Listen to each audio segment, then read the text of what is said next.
ಯೋಹಾನನು ಬರೆದ ಸುವಾರ್ತೆ 16ನೇ ಅಧ್ಯಾಯದ 29ನೇ ವಾಕ್ಯದಿಂದ 33ನೇ ವಾಕ್ಯದವರೆಗೂ ನಾವೆಲ್ಲರೂ ಶಬ್ದ ತೆಗೆದು ನಾವು ಓದಲಿಕ್ಕಾಗಿ ನಾವು ಹೋಗುವಂತರಾಗಿರೋಣ. ಯೋಹಾನನು ಬರೆದ ಸುವಾರ್ತೆ 16ನೇ ಅಧ್ಯಾಯದ 29ನೇ ವಾಕ್ಯದಿಂದ 33ನೇ ವಾಕ್ಯ. ಅದಕ್ಕೆ ಶಿಷ್ಯರು, ನೀನು ಹೇಳುವ ಸಂಗತಿಯನ್ನು ಈಗ ಗೂಢಾರ್ಥವಾಗಿ ಹೇಳಿ, ನೀನು ಸಮಸ್ತವನ್ನು ತಿಳಿದೀವೆಂದು ನಿನಗೆ ಪ್ರಶ್ನೆ ಮಾಡಬೇಕಾದ ಅವಶ್ಯವಿಲ್ಲವೆಂಬುದು ಈಗ ತಿಳಿಯಿತು. ಇದರಿಂದ ನಿನ್ನನ್ನು ದೇವರ ಬಳಿಯಿಂದ ಬಂದವನೆಂದು ನಂಬುತ್ತೇನೆ ಅಂದಿದ್ದಕ್ಕೆ ಯೇಸು, ಈಗ ನಂಬುತ್ತೀರೋ? ನೋಡಿರಿ, ನಿಮ್ಮಲ್ಲಿ ಒಬ್ಬೊಬ್ಬನು ತನ್ನ ತನ್ನ ಸ್ಥಳಕ್ಕೆ ಚದರಿ ಹೋಗಿ ನನ್ನನ್ನು ಒಂಟಿಗನಾಗಿ ಬಿಡುವ ಕಾಲ ಬರುವುದು ಈಗ ಬಂದದೆ. ಆದರೆ ನಾನು ಒಂಟಿಗನಲ್ಲ, ತಂದೆಯು ನನ್ನ ಸಂಗಡ ಇದ್ದಾನೆ. ನೀವು ನನ್ನಲ್ಲಿದ್ದು ಮನಃಶಾಂತಿಯನ್ನು ಹೊಂದಿದವರಾಗಿರಬೇಕೆಂದು ಇದನ್ನೆಲ್ಲ ನಿಮಗೆ ಹೇಳಿದ್ದೇನೆ. ಲೋಕದಲ್ಲಿ ನಿಮಗೆ ಸಂಕಟ ಉಂಟು, ಧೈರ್ಯವಾಗಿರ್ರಿ, ನಾನು ಲೋಕವನ್ನು ಜಯಿಸಿದ್ದೇನೆ ಎಂದು ಹೇಳಿದನು. ಹಾಲೆಲೂಯ. ಕೈಗಳೆತ್ತಿ ಗಟ್ಟಿಯಾಗಿ ಹಾಲೆಲೂಯ. ಪಕ್ಕದಲ್ಲಿರೋರಿಗೆ ಕುಳಿತುಕೊಳ್ಳೋದಕ್ಕಿಂತ ಮುಂಚೆ ಕೈ ಕೊಟ್ಟು ಹೇಳ್ರಿ, ನಾನು ಒಂಟಿಗನಲ್ಲ, ದೇವರು ನನ್ನ ಸಂಗಡ ಇದ್ದಾನೆ. I am not alone, God is with my. ಪಕ್ಕದಲ್ಲಿರೋರಿಗೆ ಕೈ ಕೊಟ್ಟು ಮತ್ತೊಂದು ಆವರ್ತಿ ಒಂದು 2-3 ನಂಬಿಕೆಯಿಂದ ತಿರುಗಿ ಹೇಳ್ರಿ, ನಾನು ಒಂಟಿಗನಲ್ಲ, ದೇವರು ನನ್ನ ಸಂಗಡ ಇದ್ದಾನೆ. ಇವತ್ತು ನನ್ನ ಸಂದೇಶದ ಪೀಠಿಕೆ ಐ ಆಮ್ ನಾಟ್ ಅಲೋನ್, ನಾನು ಒಂಟಿಗನಲ್ಲ ಎಂಬುದಾಗಿ. ಇವತ್ತು ದೇವರ ಸಮ್ಮುಖದಲ್ಲಿ ಯಾರಾದರೂ ನನಗೆ ಯಾರೂ ಇಲ್ಲ, ನಾನು ಒಂಟಿಗನು ಎನ್ನುವಂಥ ಚಿಂತೆಯಲ್ಲಿ ಈ ಬೆಳಗಿನ ಜಾವದಲ್ಲಿ ಈ ಸಂದೇಶ ಕೇಳ್ತಾ ಇದ್ರೆ, ಈ ಬೆಳಗ್ಗೆ ನಿಮಗುಳ್ಳಂಥ ಒಂದು ಆಲೋಚನೆ ನೀವು ಒಂಟಿಗನಲ್ಲ, ದೇವರು ನಿನ್ನ ಸಂಗಡ ಇದ್ದಾನೆ. ಮತ್ತೊಂದು ಆವರ್ತಿ ಈ ಪದಗಳನ್ನು ಗಟ್ಟಿಯಾಗಿ ಹೇಳ್ರಿ, ನಾನು ಒಂಟಿಗನಲ್ಲ. ಮತ್ತೊಂದು ಆವರ್ತಿ ಹಿಂದೆ ಇರೋರು ಹೇಳಲಿಲ್ಲ, ಗಟ್ಟಿಯಾಗಿ ಹೇಳ್ರಿ, ನಾನು ಒಂಟಿಗನಲ್ಲ, ದೇವರು ನನ್ನ ಸಂಗಡ ಇದ್ದಾನೆ. ಸತ್ಯವೇದ ಗ್ರಂಥದಲ್ಲಿ ಯೇಸು ಸ್ವಾಮಿ ತಾನು ಯಾವ ಸಂದರ್ಭದಲ್ಲಿ ತಾನು ಈ ಮಾತನ್ನು ಹೇಳುತ್ತಿರುವುದನ್ನು ನಾವು ದೇವರ ವಾಕ್ಯದಲ್ಲಿ ನಾವು ಗಮನಿಸಿದಾಗ, ಯೇಸು ಸ್ವಾಮಿ ತನ್ನ ಶಿಲುಬೆಯ ಮರಣವು ಸಮೀಪವಾಗುತ್ತಿದ್ದಂಥ ಸಮಯದಲ್ಲಿ ಯೇಸು ಸ್ವಾಮಿ ತಾನು ಯೆರೂಸಲೇಮಿನಲ್ಲಿದ್ದಾಗ ತನ್ನ ಶಿಷ್ಯರು ಅನೇಕ ಸಂಗತಿಗಳನ್ನು ಯೇಸು ಸ್ವಾಮಿ ಬಳಿಗೆ ಅವರು ಹೇಳ್ತಾರೆ. 3.5 ವರ್ಷಗಳ ಕಾಲ ಯೇಸು ಸ್ವಾಮಿ ಜೊತೆಯಲ್ಲಿದ್ದಂಥ ಈ ಶಿಷ್ಯರು ಯೇಸು ಸ್ವಾಮಿಗೆ ಹೇಳಿದರು, ಯೇಸುವೇ, ನಿನಗಾಗಿ ನಾವು ಪ್ರಾಣವನ್ನು ಬೇಕಾದರೂ ನಾವು ಕೊಡ್ತೇವೆ ಎಂಬುವಂಥ ಮಾತುಗಳನ್ನೆಲ್ಲ ಯೇಸು ಸ್ವಾಮಿ ಬಳಿಯಲ್ಲಿ ಹೇಳಿದಾಗ, ನಾವು ಓದಲ್ಪಟ್ಟಂಥ ವಚನದಲ್ಲಿ ನಾವು ಗಮನಿಸಿದಾಗ ಯೇಸು ಸ್ವಾಮಿ ತಾನು 14ನೇ ಅಧ್ಯಾಯದಿಂದ 13ನೇ ಅಧ್ಯಾಯದಿಂದ ಅನೇಕ ಸಂಗತಿಗಳನ್ನು ಯೇಸು ಸ್ವಾಮಿ ತಾನು ಹೇಳ್ಕೊಂಡು ಬರ್ತಾನೆ. 14ನೇ ಅಧ್ಯಾಯದಲ್ಲಿ ಯೇಸು ಸ್ವಾಮಿ ತಾನು ಹೇಳ್ತಾನೆ, ನಿಮ್ಮ ಹೃದಯವು ಕಳವಳಗೊಳ್ಳದಿರಲಿ, ನನ್ನನ್ನು ನಂಬಿರಿ, ನನ್ನ ತಂದೆಯನ್ನು ನಂಬಿರಿ ಎಂಬುದಾಗಿ. ಕಾರಣ ಯೇಸು ಸ್ವಾಮಿ ತನ್ನ ಪರಲೋಕಕ್ಕೆ ತನ್ನ ಮೊದಲಗಿತ್ತಿಯಾಗಿರುವಂಥ ಸಭೆಗಾಗಿ ಒಂದು ಬಿಡಾರವನ್ನು ಸಿದ್ಧ ಮಾಡುವುದಕ್ಕಾಗಿ ಹೋಗುತ್ತಾ ಇದ್ದೇನೆ ಎಂಬುವಂಥ ಒಂದು ಸಂದೇಶವನ್ನು ಶಿಷ್ಯರಿಗೆ ರವಾನಿಸಿದಾಗ, ಶಿಷ್ಯರು ಅನೇಕ ಕಳವಳದೊಟ್ಟಿಗೂ ಅನೇಕ ಚಿಂತೆಯೊಟ್ಟಿಗೂ ಅವರು ಆಗಿದ್ದಾಗ ಒಂದೊಂದು ವಾಕ್ಯಗಳಿಂದ ಒಂದೊಂದು ಪದಗಳಿಂದ ಯೇಸು ತನ್ನ ಶಿಷ್ಯರನ್ನು ಆತನು ಬಲಪಡಿಸಿಕೊಂಡೇ ಆತನು ಬರ್ತಾ ಇದ್ದನು. 14ನೇ ಅಧ್ಯಾಯವನ್ನು ಮುಗಿದು 15ನೇ ಅಧ್ಯಾಯಕ್ಕೆ ಪ್ರವೇಶ ಮಾಡಿದಾಗ ಯೇಸು ಸ್ವಾಮಿ ಒಬ್ಬನು ಕ್ರಿಸ್ತನಲ್ಲಿ ನೆಲೆಗೊಳ್ಳುವುದಾದರೆ ಆತನ ಜೀವಿತ ಯಾವ ರೀತಿ ನೆಲೆಗೊಂಡಿರುತ್ತೆ ಎಂಬುದಾಗಿ ಉದಾಹರಣೆಗಳ ಮುಖಾಂತರವಾಗಿ ಯೇಸು ಸ್ವಾಮಿ ಆತನ ಮಾತನಾಡ್ತಾನೆ. ಒಬ್ಬನು ಕ್ರಿಸ್ತನಲ್ಲಿ ನೆಲೆಗೊಳ್ಳುವುದರ ನಿಮಿತ್ತ ಅವನ ಜೀವನದಲ್ಲಿ ಹೊರಟು ಬರುವಂಥ ಫಲಗಳು ಏನು, ದೇವರು ಆತನಲ್ಲಿ ಏನು ಮಾಡ್ತಾನೆ, ತಂದೆ ಆತನಲ್ಲಿ ಮೆಚ್ಚುವಂಥ ಕಾರ್ಯಗಳು ಏನು, ತಂದೆ ಅವನ ಪ್ರಾರ್ಥನೆಗೆ ಯಾವ ರೀತಿ ಉತ್ತರವನ್ನು ದಯಪಾಲಿಸುತ್ತಾನೆ, ಕ್ರಿಸ್ತನನ್ನು ಅರ್ಥ ಮಾಡಿಕೊಂಡವನು, ಕ್ರಿಸ್ತನನ್ನು ಆತುಕೊಂಡವನ ಜವಾಬ್ದಾರಿಗಳು ಏನು, ಅವನ ಪೂರೈಸಬೇಕಾದ ಕರ್ತವ್ಯಗಳು ಏನು ಎಂಬುದನ್ನು 15ನೇ ಅಧ್ಯಾಯದಲ್ಲಿ ಯೇಸು ಸ್ವಾಮಿ ಆತನು ತನ್ನ ಶಿಷ್ಯರ ಸಂಗಡವಾಗಿ ಆತನ ಮಾತನಾಡ್ತಾನೆ.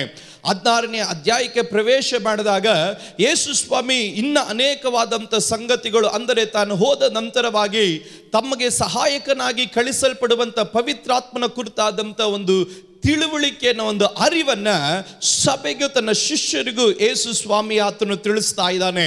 ಪವಿತ್ರಾತ್ಮನು ಒಬ್ಬನಲ್ಲಿ ಇಳಿದು ಬರುವುದಾದರೆ, ಪವಿತ್ರಾತ್ಮನು ಒಂದು ಸಭೆಯಲ್ಲಿ ಇಳಿದು ಬರುವುದಾದರೆ, ಪವಿತ್ರಾತ್ಮನು ಒಬ್ಬನ ಮೇಲೆ ನಿಯಂತ್ರಣವನ್ನು ತೆಗೆದುಕೊಳ್ಳುವುದಾದರೆ, ಪವಿತ್ರಾತ್ಮನು ಯಾವ ರೀತಿ ಅವನನ್ನ ನಡೆಸಿಕೊಂಡು ಹೋಗುತ್ತಾನೆ ಎಂಬುದಾಗಿ 16ನೇ ಅಧ್ಯಾಯದಲ್ಲಿ ಸ್ಪಷ್ಟವಾಗಿ ಯೇಸು ಸ್ವಾಮಿ ಆತನ ಮಾತನಾಡ್ತಾನೆ.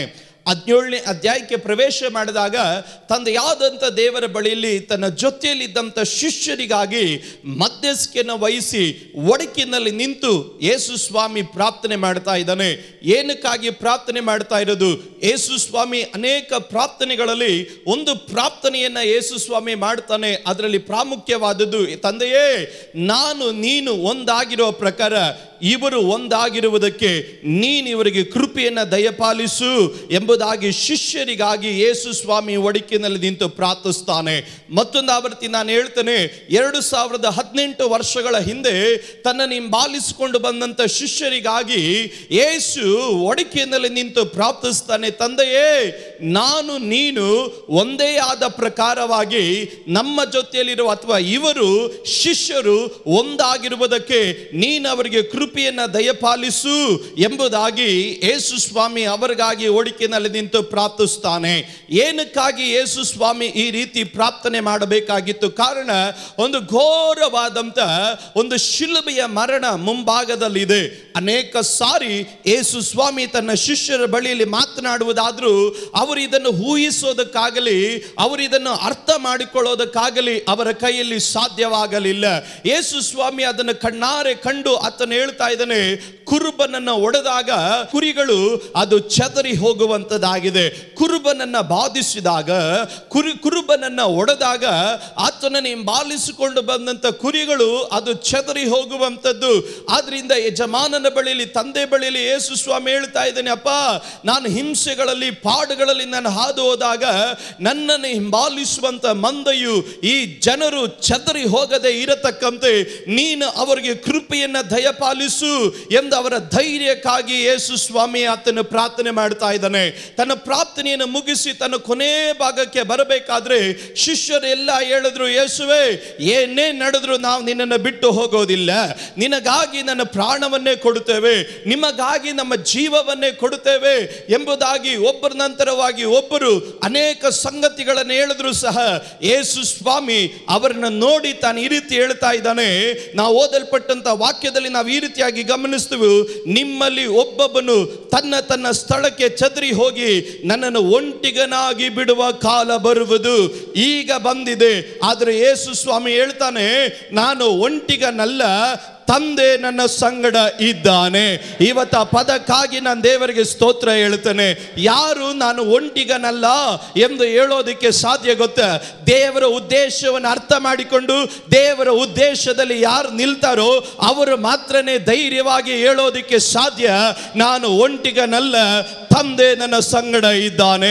ಇವತ್ತಿಲ್ಲಿ ಕೂಡಿ ಬಂದಿರೋ ದೇವರ ಮಕ್ಕಳೇ, ದೇವರ ಚಿತ್ತವನ್ನು ಅರ್ಥ ಮಾಡಿಕೊಂಡು ದೇವರ ಚಿತ್ತದ ಅನುಸಾರವಾಗಿ ನಡೆಯುತ್ತಾ ಉಪದ್ರವಗಳಲ್ಲಿ ಬಾಧೆಗಳಲ್ಲಿ ಹಾದೋಗುತ್ತಾ ಇವತ್ತು ಲೋಕವು, ಜನರು, ಸಂಬಂಧಿಕರು ನಿನ್ನನ್ನು ಒಂಟಿಗರಾಗಿ ಮಾಡಿದ್ದಾರೆ ಅಂತ ಹೇಳಿ ಇವತ್ತು ಅಳುತ್ತಾ ಕುಳಿತುಕೊಂಡು ನನ್ನನ್ನು ನೋಡುವವರು ಯಾರು ಇಲ್ಲ, ನನ್ನನ್ನು ಕೇಳುವವರು ಯಾರು ಇಲ್ಲ, ನನ್ನನ್ನು ಗಮನಿಸುವವರು ಯಾರು ಇಲ್ಲ, ಈ ಲೋಕದಲ್ಲಿ ನಾನು ಒಂಟಿಗನು ಎಂದು ಅಳುತ್ತಿರುವಂತ ತಾಯಿಯೇ, ಈ ಲೋಕದಲ್ಲಿ ನಾನು ಒಂಟಿಗನೆಂದು ಅಳುತ್ತಿರುವಂತ ಪ್ರಿಯ ಯೌವನಸ್ಥನೇ, ನಿನಗೊಂದು ಶುಭ ಸಮಾಚಾರ ಇದೆ. ನೀನು ಒಂಟಿಗನಲ್ಲ, ದೇವರು ನಿನ್ನ ಸಂಗಡ ಇದ್ದಾನೆ. ಸತ್ಯವೇದ ಗ್ರಂಥದಲ್ಲಿ ನಾನು ಇದರ ಆಳಕ್ಕೆ ನಾನು ಇಳಿಯೋದಕ್ಕಾಗಿ ನಾನು ಇಷ್ಟಪಡುವವನಾಗಿರುತ್ತೇನೆ. ಸತ್ಯವೇದ ಗ್ರಂಥದಲ್ಲಿ ದೇವರು ತಾನು ಇಷ್ಟಪಡುವಂತ ಒಂದೇ ಒಂದು ಕಾರ್ಯ ಏನು ಗೊತ್ತಾ? ತಾನು ಸೃಷ್ಟಿ ಮಾಡಲ್ಪಟ್ಟಂತ ತನ್ನ ಜನರ ಸಂಗಡ ಯಾವಾಗಲೂ ದೇವರು ಇರಲಿಕ್ಕಾಗಿ ಇಷ್ಟಪಡ್ತಾನೆ. ಪರಲೋಕ ಎನ್ನುವಂಥದ್ದು ಸಾಧಾರಣವಾದುದಲ್ಲ. ದೇವರ ವಾಕ್ಯ ಹೇಳ್ತದೆ, ಆತನು ಅಗಮ್ಯವಾದಂಥ ಬೆಳಕಿನಲ್ಲಿ ಆತನು ವಾಸ ಮಾಡುವವನಾಗಿದ್ದಾನೆ. ಈಗ ದೇವರು ವಾಸ ಮಾಡುವಂಥ ಉನ್ನತವಾದಂಥ ಸಿಂಹಾಸನದ ಬಳಿಗೆ ಹೋಗೋದಕ್ಕೆ ದೂತರಿಗೂ ಸಹ ಸಾಧ್ಯವಾಗದಷ್ಟು ಅಗಮ್ಯವಾದಂಥ ಪ್ರಭಾವದಲ್ಲೂ, ಅಗಮ್ಯವಾದಂಥ ತೇಜಸ್ಸಿನಲ್ಲೂ, ಅಗಮ್ಯವಾದಂಥ ಹಲ್ಲೆಲೂಯ ಶೆಕೆನ ಕಾಬೋದ್ ಮಹಿಮೆಯಲ್ಲಿ ದೇವರು ಆತನು ವಾಸ ಮಾಡುವವನಾಗಿದ್ದರು. 24 ಗಂಟೆ ಸೆರಾಫಿಯರು, 24 ಗಂಟೆ ಕೆರೂಬಿಯರು ಅವರು ತಮ್ಮ 2 ರೆಕ್ಕೆಗಳನ್ನು ಚಾಚಿ, ಅವರು ತಮ್ಮ 2 ರೆಕ್ಕೆಗಳಿಂದ ತಮ್ಮ ಮುಖವನ್ನು ಮುಚ್ಚಿಕೊಂಡು, ಅವರು ತಮ್ಮ 2 ರೆಕ್ಕೆಗಳಿಂದ ತಮ್ಮ ಪಾದಗಳನ್ನು ಮುಚ್ಚಿಕೊಂಡು, ಸೈನಾಧೀಶ್ವರನಾದ ಯೆಹೋವನು ಆತನು ಪರಿಶುದ್ಧನು ಪರಿಶುದ್ಧನು ಪರಿಶುದ್ಧನು ಎಂದು ಬಿಡುವಿಲ್ಲದಂತೆ, ಅವರು ತಮ್ಮ ಕಾಲುಗಳನ್ನು ನೆಲಕ್ಕೆ ಸೋಕದಂತೆ, ಹಗಲು ರಾತ್ರಿ ಎನ್ನದಂತೆ ದೇವರನ್ನ ಸ್ತುತಿಸುತ್ತಾ, ದೇವರನ್ನು ಕೊಂಡಾಡುತ್ತಾ, ದೇವರ ಪ್ರಭಾವವನ್ನು ವರ್ಣಿಸುತ್ತಾ, ಈಗ ದೂತರುಗಳು ಕೋಟ್ಯಾನು ಕೋಟಿಗಳ ಹಾಗೆ ಅವರು ಇರಬೇಕಾದ್ರೂ ಸಹ ದೇವರಿಗೆ ಇಷ್ಟವಾದಂತ ಕಾರ್ಯ ತನ್ನ ಸಿಂಹಾಸನದಲ್ಲಿ ಕುಳಿತುಕೊಳ್ಳೋದಕ್ಕಿಂತ ಹೆಚ್ಚಾಗಿ ಮಣ್ಣಿನಿಂದ ಸೃಷ್ಟಿ ಮಾಡಲ್ಪಟ್ಟಂತ ಈ ಮನುಷ್ಯನ ಸಂಗಡ ವಾಸ ಮಾಡುವುದಕ್ಕೆ ದೇವರು ಆತನು ಯಾವಾಗಲೂ ಬಯಸುವವನಾಗಿರ್ತಾನೆ.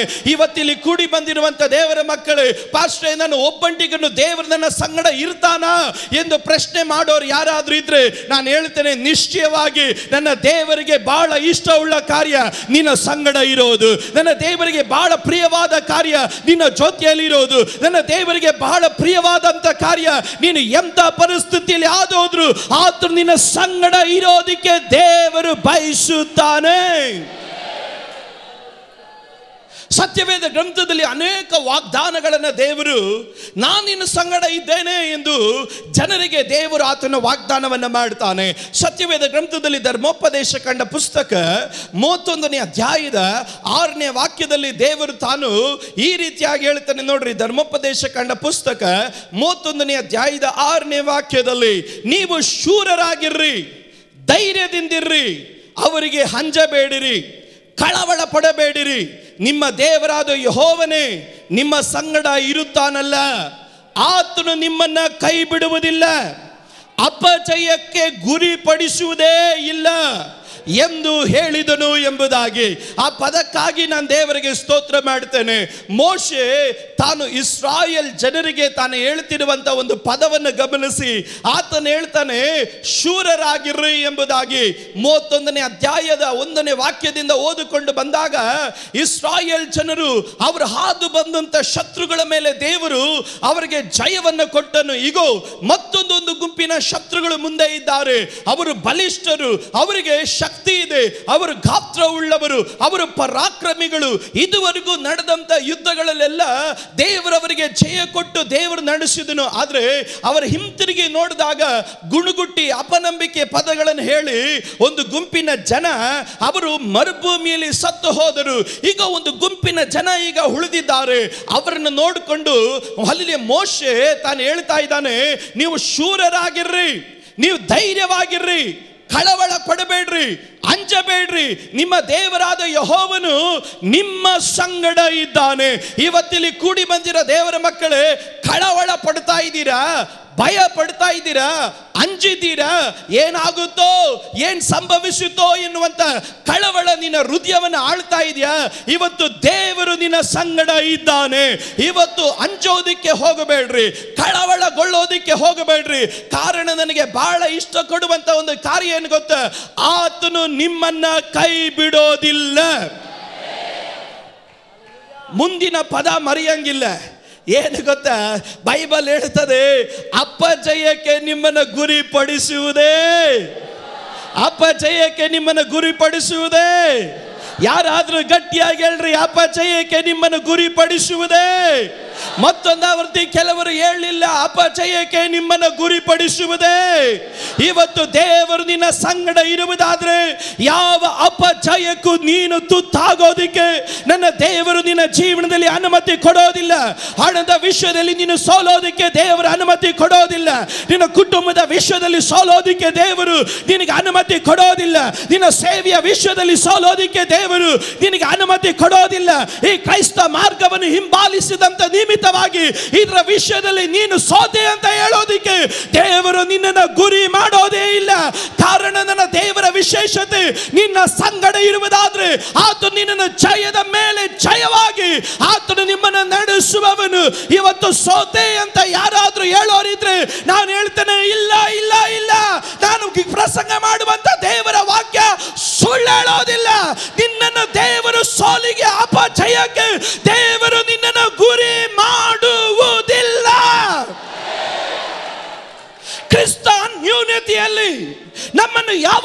ಜಯೋತ್ಸವದೊಡನೆ ಮೆರೆಸುತ್ತಾ ತಿರುಗಾಡಿಸುವ ದೇವರಿಗೆ ಏನ್ ಹೇಳಬೇಕು?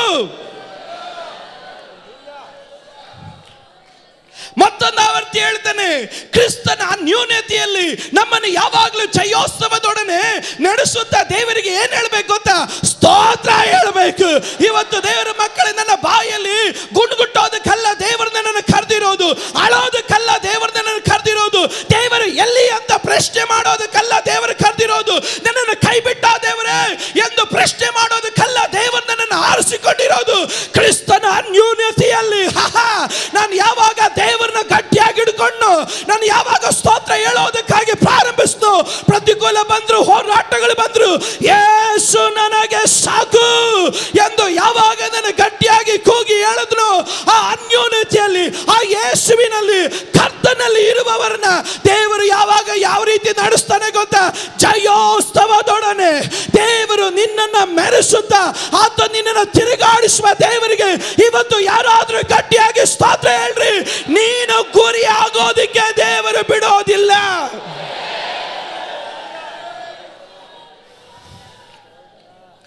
ನಿನ್ನ ಮುಖ ಲಜ್ಜೆಗೀಡಾಗೋದಕ್ಕೆ ದೇವರು ಬಿಡಲ್ಲ. ನಿಂದಕ್ಕರ ಬಾಯಿಗೆ ನೀನು ಗುರಿಯಾದಕ್ಕೆ ದೇವರು ಬಿಡಲ್ಲ. ಅಲ್ಲಿ ಪ್ರಶ್ನೆ ಮಾಡೋರ ಬಾಯಿಗೆ ನೀನು ತುತ್ತಾಗೋದಕ್ಕೆ ದೇವರು ಬಿಡೋದಿಲ್ಲ. ಕಾರಣ ದೇವರು ಹೇಳ್ತಾನೆ, ನಾನು ನಿನ್ನ ಸಂಗಡ ಇದ್ದೇನೆ, ಅದು ಮಾತ್ರವಲ್ಲ ನಾನು ನಿನ್ನನ್ನು ಕೈ ಬಿಡೋದಿಲ್ಲ, ಅದು ಮಾತ್ರ ಅಲ್ಲ ಅಪಜಯಕ್ಕೆ ಇವತ್ತು ಯೇಸುವಿನ ನಾಮದಲ್ಲಿ ನಾನು ಸೋತೆ ಅಂತ ಹೇಳೋರು ಯಾರಾದ್ರೂ ಇದ್ರೆ ಇವತ್ತು ದೇವರ ಆತ್ಮನಲ್ಲಿ ಹೋಗಿ ಹೇಳ್ತೇನೆ, ಯೇಸುವಿನ ನಾಮದಲ್ಲಿ ಆ ಚಿಂತೆಗಳು ನಿನ್ನಿಂದ ಮುರಿಯಲೇ. ಇವತ್ತು ನೀನು ಸೋತಿಲ್ಲ, ಇನ್ನ ದೇವರು ನಿನಗಾಗಿ ಸಮಯ ಒದಗಿಸಿಕೊಟ್ಟಿದ್ದಾನೆ. ಈ ತಿಂಗಳ ಒಂದು ವಾಗ್ದಾನ, ನಂಬಿಕೆಯಿಂದ ಮುಂದಕ್ಕೆ ಸಾಗು, ಈಗ ನಿನ್ನ ಜಯ ನಿನಗಾಗಿ ಕಾಯ್ತಾ ಇದೆ.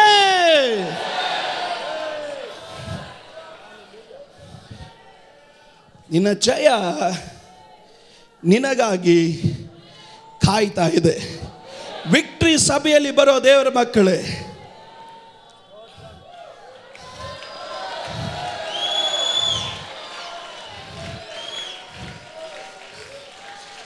ನಿಮಗೆ ಅರ್ಥ ಆಗಲಿಲ್ಲ ಅನ್ಸುತ್ತಲ್ಲ?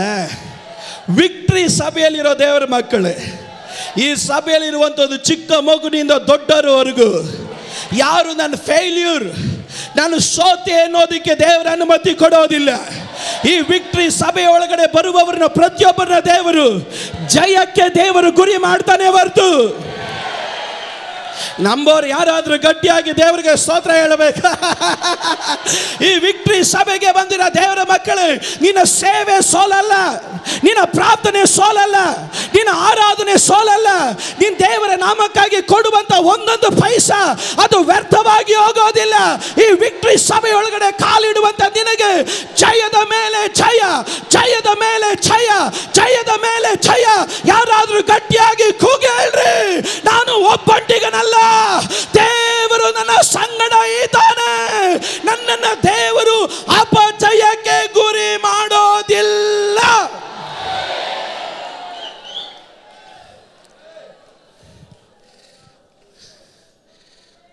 ಬಲಬರ ಶಬಲಬರ. ನಾನು ಇದರ ಆಳಕ್ಕೆ ನಾನು ಇಳಿತೀನಿ. ಇಳಿಯೋದಕ್ಕಿಂತ ಮುಂಚೆ ಸಮಯ ಬಹಳ ಕಡಿಮೆ ಇರೋದ್ರಿಂದ ನಮ್ಮನ್ನು ಒಪ್ಪಂಟಿಗರಾಗಿ ಮಾಡೋ ಕಾರ್ಯಗಳು ಏನು ಅನ್ನೋದನ್ನು ಹೇಳಬೇಕು. ನಾನು ಆಶೀರ್ವಾದದ ಪದಗಳನ್ನು ಹೇಳ್ಕೊಂಡು ಹೋದರೆ ನಮ್ಮನ್ನು ಒಪ್ಪಂಟಿಗರಾಗಿ ಮಾಡುವಂಥ ಕೆಲವೊಂದು ಅನುಭವಗಳಿದೆ. ನಾವು ಅನುಭವಗಳನ್ನು ಚೆನ್ನಾಗಿ ಅರ್ಥ ಮಾಡಿಕೊಂಡು ನಾವು ಜಯಿಸಿ ಹೊರಗಡೆ ಬರೋದಕ್ಕಾಗಿ ಪ್ರಾರಂಭಿಸಿದ್ರೆ ನಷ್ಟವಾದಂಥ ಜಯ ನಮ್ಮ ಜೀವನದಲ್ಲಿ ಹಿಂತಿರುಗಿ ಬರುವಂಥದ್ದಾಗಿರುತ್ತೆ. ಸತ್ಯವೇದ ಗ್ರಂಥದಲ್ಲಿ ಮನುಷ್ಯನ ಜೀವನದಲ್ಲಿ ಒಂಟಿಯಾಗಿ ಮಾಡುವಂಥ ಅನೇಕ ಅನುಭವಗಳಿದೆ. ಅದರಲ್ಲಿ ಒಂದು ಅನುಭವ ಸೈತಾನನು. ಬೈಬಲ್ ಹೇಳುತ್ತದೆ, ನೀವು ಸೈತಾನನಿಗೆ ಅವಕಾಶ ಮಾಡಿಕೊಡಬೇಡ್ರಿ ಎಂಬುದು. ಕಾರಣ, ಒಬ್ಬನ ಸೈತಾನನಿಗೆ ತಾನು ಅವಕಾಶ ಮಾಡಿಕೊಟ್ರೆ ಸೈತಾನನು ತಾನು ಮಾಡುವಂಥ ಕಾರ್ಯ ಏನು ಗೊತ್ತಾ? ಅವನು ಎಲ್ಲಿ ಒಂದು ಮನುಷ್ಯನು ತಾನು ಎಲ್ಲಿ ಬೇರೂರುತ್ತಾನೋ ಅಲ್ಲಿಂದ ಅವನನ್ನು ತೆಗೆದು ಅವನನ್ನು ಒಂಟಿಗನಾಗಿ ಮಾಡೋದೇ ಸೈತಾನನ ಒಂದು ಕುತಂತ್ರ. ಸತ್ಯವೇದ ಗ್ರಂಥದಲ್ಲಿ ಲೂಕನ ಬರೆದ ಸುವಾರ್ತೆ 8ನೇ ಅಧ್ಯಾಯದ 29ನೇ ವಚನವನ್ನು ನಾವು ಗಮನಿಸಿದಾಗ ಒಂದು ಯವನಸ್ಥನ ಕುರಿತಾಗಿ ನಾವು ಗಮನಿಸ್ತೇವೆ. ಸುಂದರವಾದಂಥ ಕುಟುಂಬವುಳ್ಳಂಥ ಒಂದು ಯವನಸ್ಥನು, ಸುಂದರವಾದಂಥ ಜೀವಿತವುಳ್ಳಂಥ ಒಂದು ಯವನಸ್ಥನು. ಆದರೆ ಅವನ ಜೀವಿತದ ಒಳಗಡೆ ಸೈತಾನನು ಪ್ರವೇಶ ಮಾಡ್ತಾನೆ. ಸೈತಾನನು ಪ್ರವೇಶ ಮಾಡಿದಾಗ ಬೈಬಲಲ್ಲಿ ನಾವು ಗಮನಿಸಲಿಕ್ಕೆ ಸಾಧ್ಯವಾಗುವಂಥ ಕಾರ್ಯ, ಈ ಸೈತಾನನು ತಾನು ಮಾಡಿದಂಥ ಕಾರ್ಯ, ಇವನು ಮನೆಯಲ್ಲಿರೋದಕ್ಕೆ ಬಿಡ್ತಾ ಇರಲಿಲ್ಲ. ಇವನು ವಸ್ತ್ರವನ್ನು ಹರ್ಕೊಳ್ತಾ ಇದ್ದನು, ಇವನು ತನ್ನ ಶರೀರವನ್ನು ಜಜ್ಜಿಕೊಳ್ತಾ ಇದ್ದನು. ಇವನು ತನ್ನ ಬೇಡಿಗಳಲ್ಲಿ ಹಾಕಿದ್ರೂ ಸಹ ಬೇಡಿಗಳನ್ನು ಕಳಚಿಕೊಂಡು ಇವನು ಸಮಾಧಿಗೆ ಹೋಗಿ ಒಂಟಿಯಾಗಿ ಅಲ್ಲಿ ವಾಸ ಮಾಡೋದಕ್ಕಾಗಿ ಪ್ರಾರಂಭ ಮಾಡಿದನು. ಕಾರಣ ಏನು ಗೊತ್ತಾ? ಈ ಸೈತಾನನು ಇವನ ಶರೀರವನ್ನು ಮಾತ್ರವಲ್ಲ, ಇವನ ಮನಸ್ಸನ್ನು ಬಾಧಿಸೋದಕ್ಕಾಗಿ ಪ್ರಾರಂಭಿಸಿತು. ಇವತ್ತು ದೇವರ ಮಕ್ಕಳ ಗಮನಿಸಿ, ದೇವರು ಯಾವತ್ತು ಒಬ್ಬಂಟಿಗನಾಗಿರೋದು ದೇವರ ಚಿತ್ತವಲ್ಲ. ದೇವರು ಆತನು ಯಾವಾಗಲೂ ಮನುಷ್ಯನನ್ನು ಒಂಟಿನಾಗಿ ಇರೋದಕ್ಕೆ ದೇವರು ಬಿಡೋದೇ ಇಲ್ಲ. ಆದರೆ ಒಬ್ಬನ ಒಳಗಡೆ ನಾನು ಒಬ್ಬಂಟಿಗನ ಆಗಬೇಕು ಎನ್ನುವಂಥ ಚಿಂತೆಯನ್ನು ತರುವವನು ಸೈತಾನನ. ಕಾರಣ ಆ ಒಂಟಿತನ ಎನ್ನೋದು ಆ ಮನುಷ್ಯನನ್ನು ಏನು ಮಾಡುತ್ತೆ ಅಂದರೆ, ಸೈತಾನನ ಕಟ್ಟಿಡುವ ಹಾಗೆ ಅವನ ಮನಸ್ಸನ್ನು ಭ್ರಾಂತಿ ಉಳ್ಳವನಾಗಿ ಅವನು ಯಾವುದರ ಮೇಲೆಯೂ ಗಮನ ಹರಿಸದಂತೆ ಅವನನ್ನು ಜನರಿಂದ, ಪಟ್ಟಣದಿಂದ ಅವನನ್ನು ದೂರ ಅಗಲಿಸಿ ಬಿಡುತ್ತೆ. ಇವತ್ತಿಲ್ಲಿ ಕೂಡಿ ಬರುವಂತ ದೇವರ ಮಕ್ಕಳು ಒಂದು ಕಾರ್ಯ ಚೆನ್ನಾಗಿ ಅರ್ಥ ಮಾಡಿಕೊಳ್ಳಬೇಕು. ಸೈತಾನನಿಂದ ನಾವು ಏನಾದರೂ ಆಕ್ರಮಿಸಲ್ಪಟ್ಟಾಗ ಅವನು ಮಾಡೋದ ಕಾರ್ಯ ಎಲ್ಲದರಿಂದ ದೂರ ಉಳಿಸೋದಕ್ಕಾಗಿ ಪ್ರಯತ್ನ ಮಾಡ್ತಾನೆ. ಇವತ್ತಿಲ್ಲಿ ಕೂಡಿ ಬಂದಿರುವಂತ ದೇವರ ಮಕ್ಕಳು, ನಾನು ಒಬ್ಬಂಟಿಗನು, ನಾನು ಒಂಟಿಯಾಗಿರ್ಬೇಕು ಎನ್ನುವಂತ ಚಿಂತೆ ನಿಮ್ಮನ್ನು ಯಾವುದಾದ್ರೂ ಕಾಡ್ತಾ ಇದ್ರೆ, ಇವತ್ತು ಯೇಸುವಿನ ನಾಮದಲ್ಲಿ ಆ ದುರಾತ್ಮನನ್ನು ಕಟ್ಟಿ ಹೊರಗಡೆ ಹಾಕಬೇಕು. ಕಾರಣ ದೇವರು ಯಾವತ್ತು ಒಂಟಿತನವನ್ನ ದೇವರು ಇಷ್ಟಪಡೋದಿಲ್ಲ.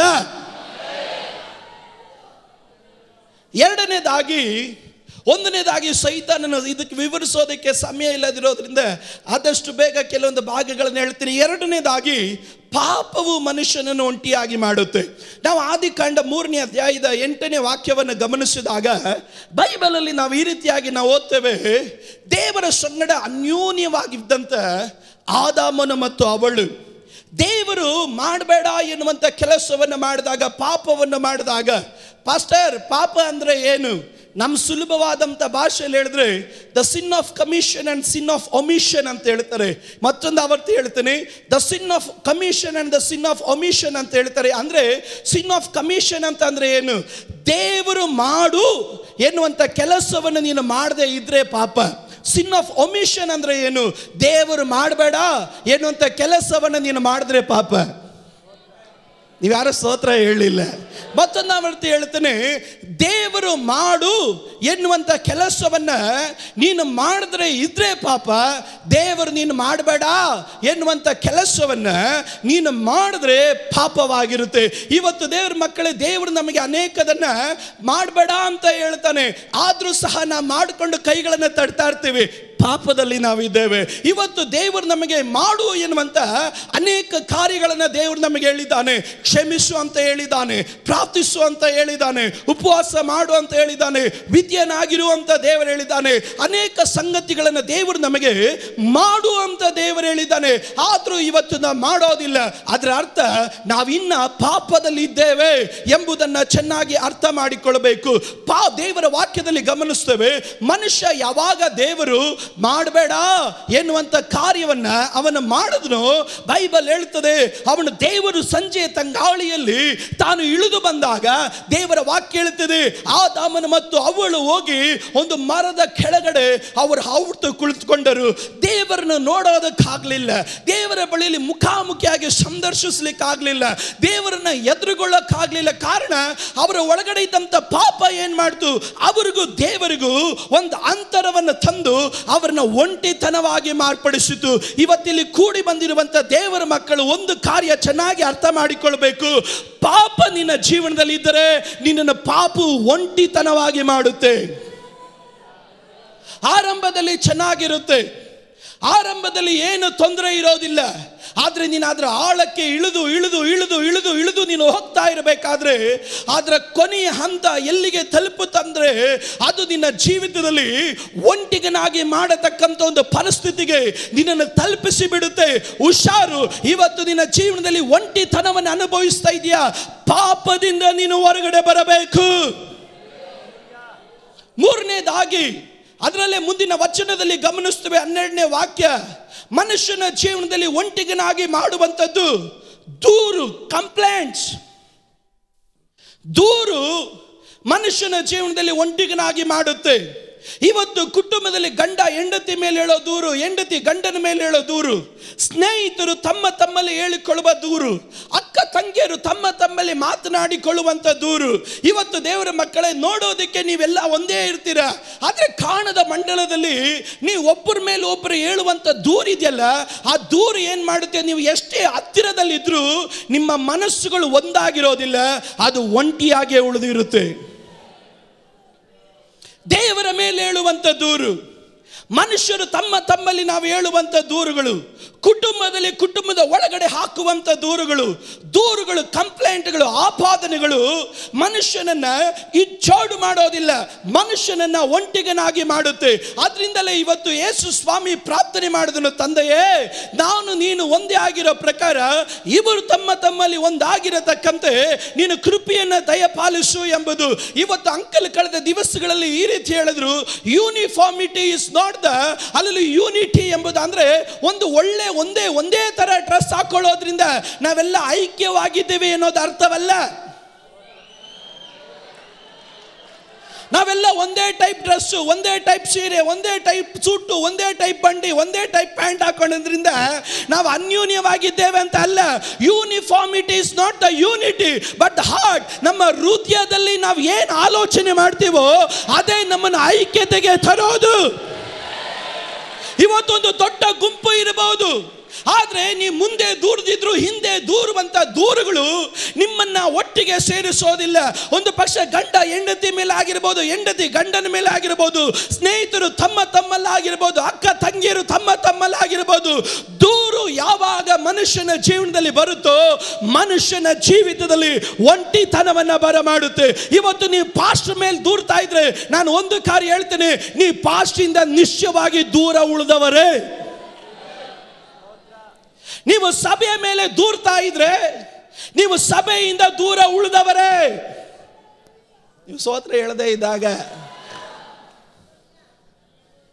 ಯಾಕೋ ಈ ಪ್ರಸಂಗ ಸ್ಟಾರ್ಟಿಂಗ್ ಚೆನ್ನಾಗಿದ್ದು ಫಸ್ಟ್, ಇದು ಬರ್ತಾ ಬರ್ತಾ ಕಟ್ಟಿ ಆಗ್ತಾ ಇದೆ ಅಂತ ಅದನ್ನೇ ಹೇಳಿದ್ದು, ದೂರೋದನ್ನ ಬಿಡ್ರಿ ಅಂತ. ದೂರು ಯಾವಾಗಲೂ ಮನುಷ್ಯನನ್ನು ಒಂಟಿಯನ್ನಾಗಿ ಮಾಡುತ್ತೆ. ಇವತ್ತಿಲ್ಲಿ ಕೂಡಿ ಬಂದಿರೋ ದೇವರ ಮಕ್ಕಳೇ, ನಮ್ಮನ್ನು ನಿಮ್ಮನ್ನು ದೇವರು ಕರೆದಿರೋದು ಒಂಟಿಗನಾಗಿರೋದಕ್ಕಲ್ಲ. ನಮ್ಮನ್ನು ನಿಮ್ಮನ್ನು ದೇವರು ಕರೆದಿರೋದು ದೇವರ ಬಳಿಯಲ್ಲಿ ಐಕ್ಯವಾಗಿರಬೇಕು, ಸಭೆಯಲ್ಲಿ ನಾವು ಐಕ್ಯವಾಗಿರಬೇಕು. ಇವತ್ತಿಲ್ಲಿ ಕೂಡಿ ಬಂದಿರೋ ದೇವರ ಮಕ್ಕಳೇ, ನಿನ್ನ ಕುಟುಂಬದಲ್ಲಿ ಒಂಟಿತನ ಅನುಭವಿಸ್ತಾ ಇದೆಯಾ? ಯಾವುದು ಕಾರಣ ಎಂಬುದನ್ನು ಅರ್ಥ ಮಾಡಿಕೊಂಡು ಅದನ್ನು ಬಿಡ್ರಿ. ನಾನು ಹೇಳ್ತೇನೆ, ದೈವ ಪ್ರಸನ್ನತೆ ನಿನ್ನ ಕುಟುಂಬದಲ್ಲಿ ಇಳಿದು ಬರುತ್ತೆ. ದೇವರ ವಾಕ್ಯದಲ್ಲಿ ಮೂರನೇದಾಗಿ ಗಮನಿಸ್ತೀವಿ, ದೂರು, ಒಬ್ಬರ ಮೇಲೆ ಹಾಕುವಂತ ದೂರು ಮನುಷ್ಯನನ್ನ ಒಂಟಿಗನಾಗಿ ಮಾಡುತ್ತೆ.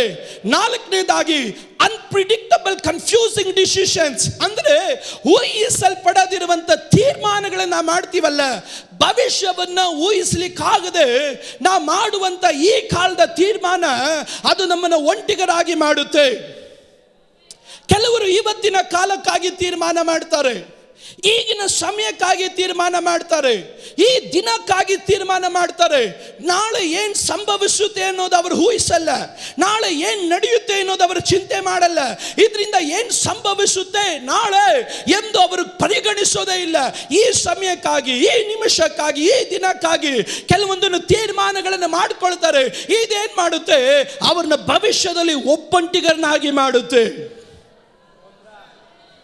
ದೇವರ ವಾಕ್ಯದಲ್ಲಿ ನಾವು ಗಮನಿಸಿದಾಗ ಲೂಕನ ಬರೆದ ಸುವಾರ್ತೆ 10ನೇ ಅಧ್ಯಾಯದ 30ನೇ ವಚನದಲ್ಲಿ ನಾವು ಗಮನಿಸಿದಾಗ, ಎಲ್ಲ ಇಲ್ಲೇ ಇದ್ದೀರಾ? ಗಟ್ಟಿಯಾಗಿ ಹೇಳ್ರಿ, ನಾನು ಒಂಟಿಗನಲ್ಲ.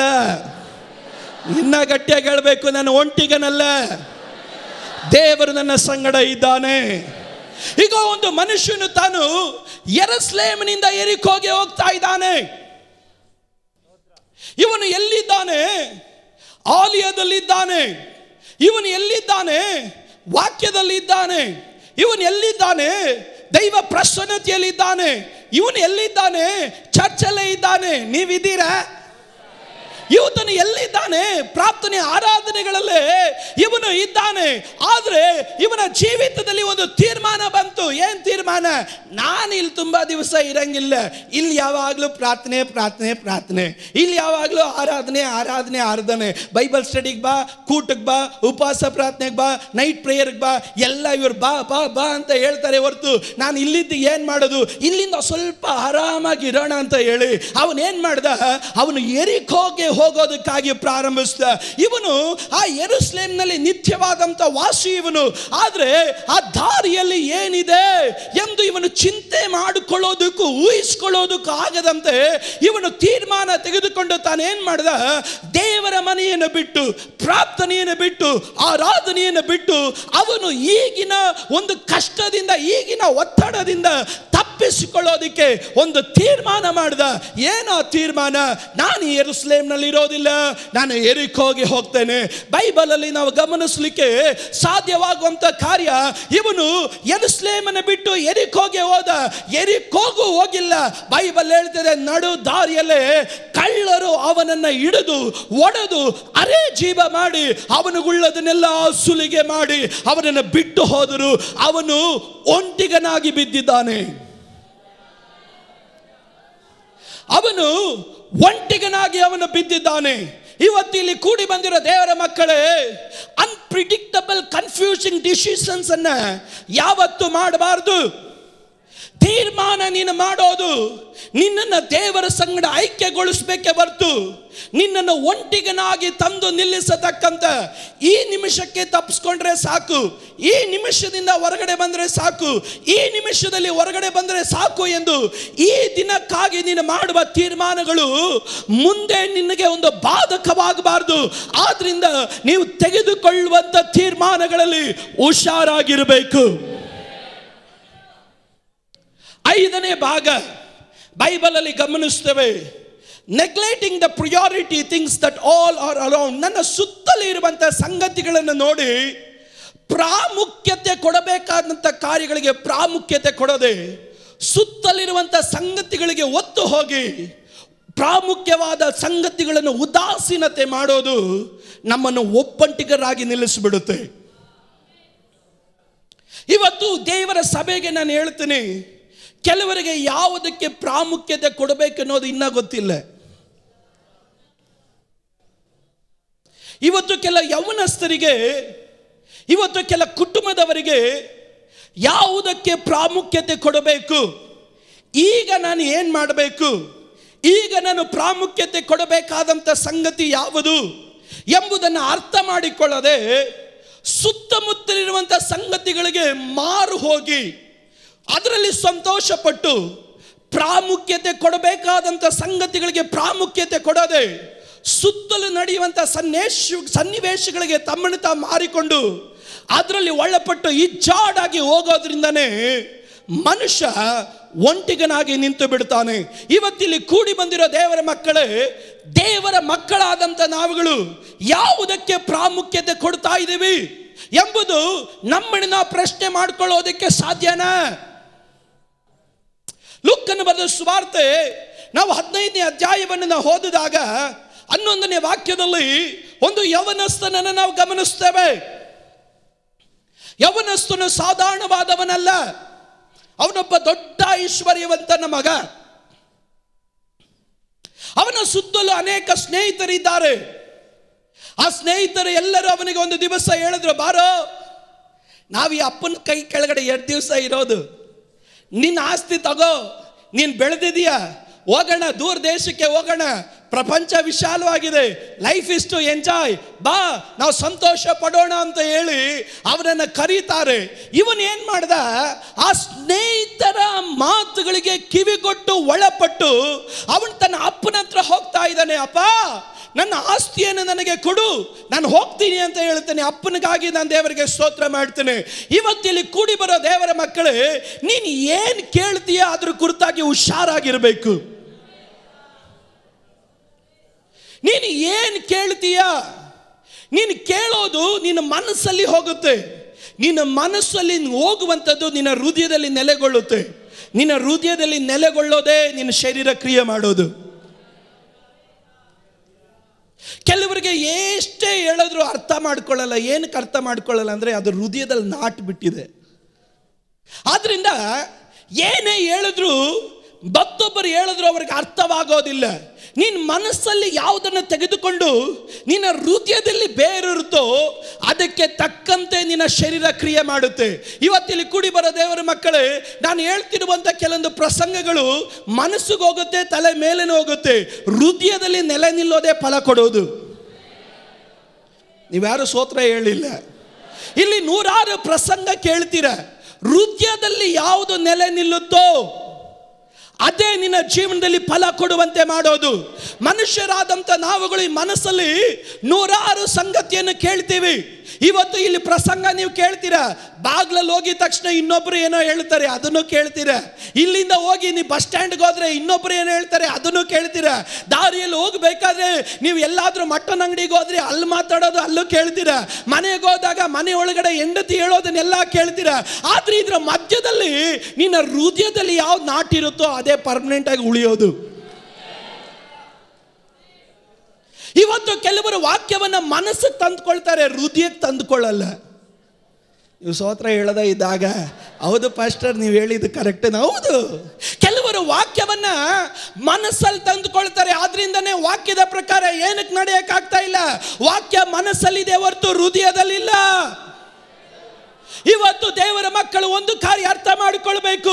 ನಿನ್ನ ಮನಸ್ಸು ಎನ್ನುವಂಥದ್ದು ನೀನು ಕೇಳುವಂತ ಅನೇಕ ಸಂಗತಿಗಳನ್ನು ಒಟ್ಟಾಗಿ ಶೇಖರಿಸುವಂತ ಒಂದು ಸ್ಟೋರೇಜ್ ರೂಮು. ಇದರ ಒಳಗಡೆ ಪ್ಯೂರಿಫೈ ಆಗಿ ಹೃದಯಕ್ಕೆ ಹೋಗೋದು ಮಾತ್ರನೇ ನೆಲೆಗೊಳ್ಳೋದು. ಕೆಲವರು ಹೃದಯಕ್ಕೆ ಕೆಲವೊಂದು ಸಂಗತಿಗಳನ್ನು ತಂದುಕೊಳ್ತಾರೆ.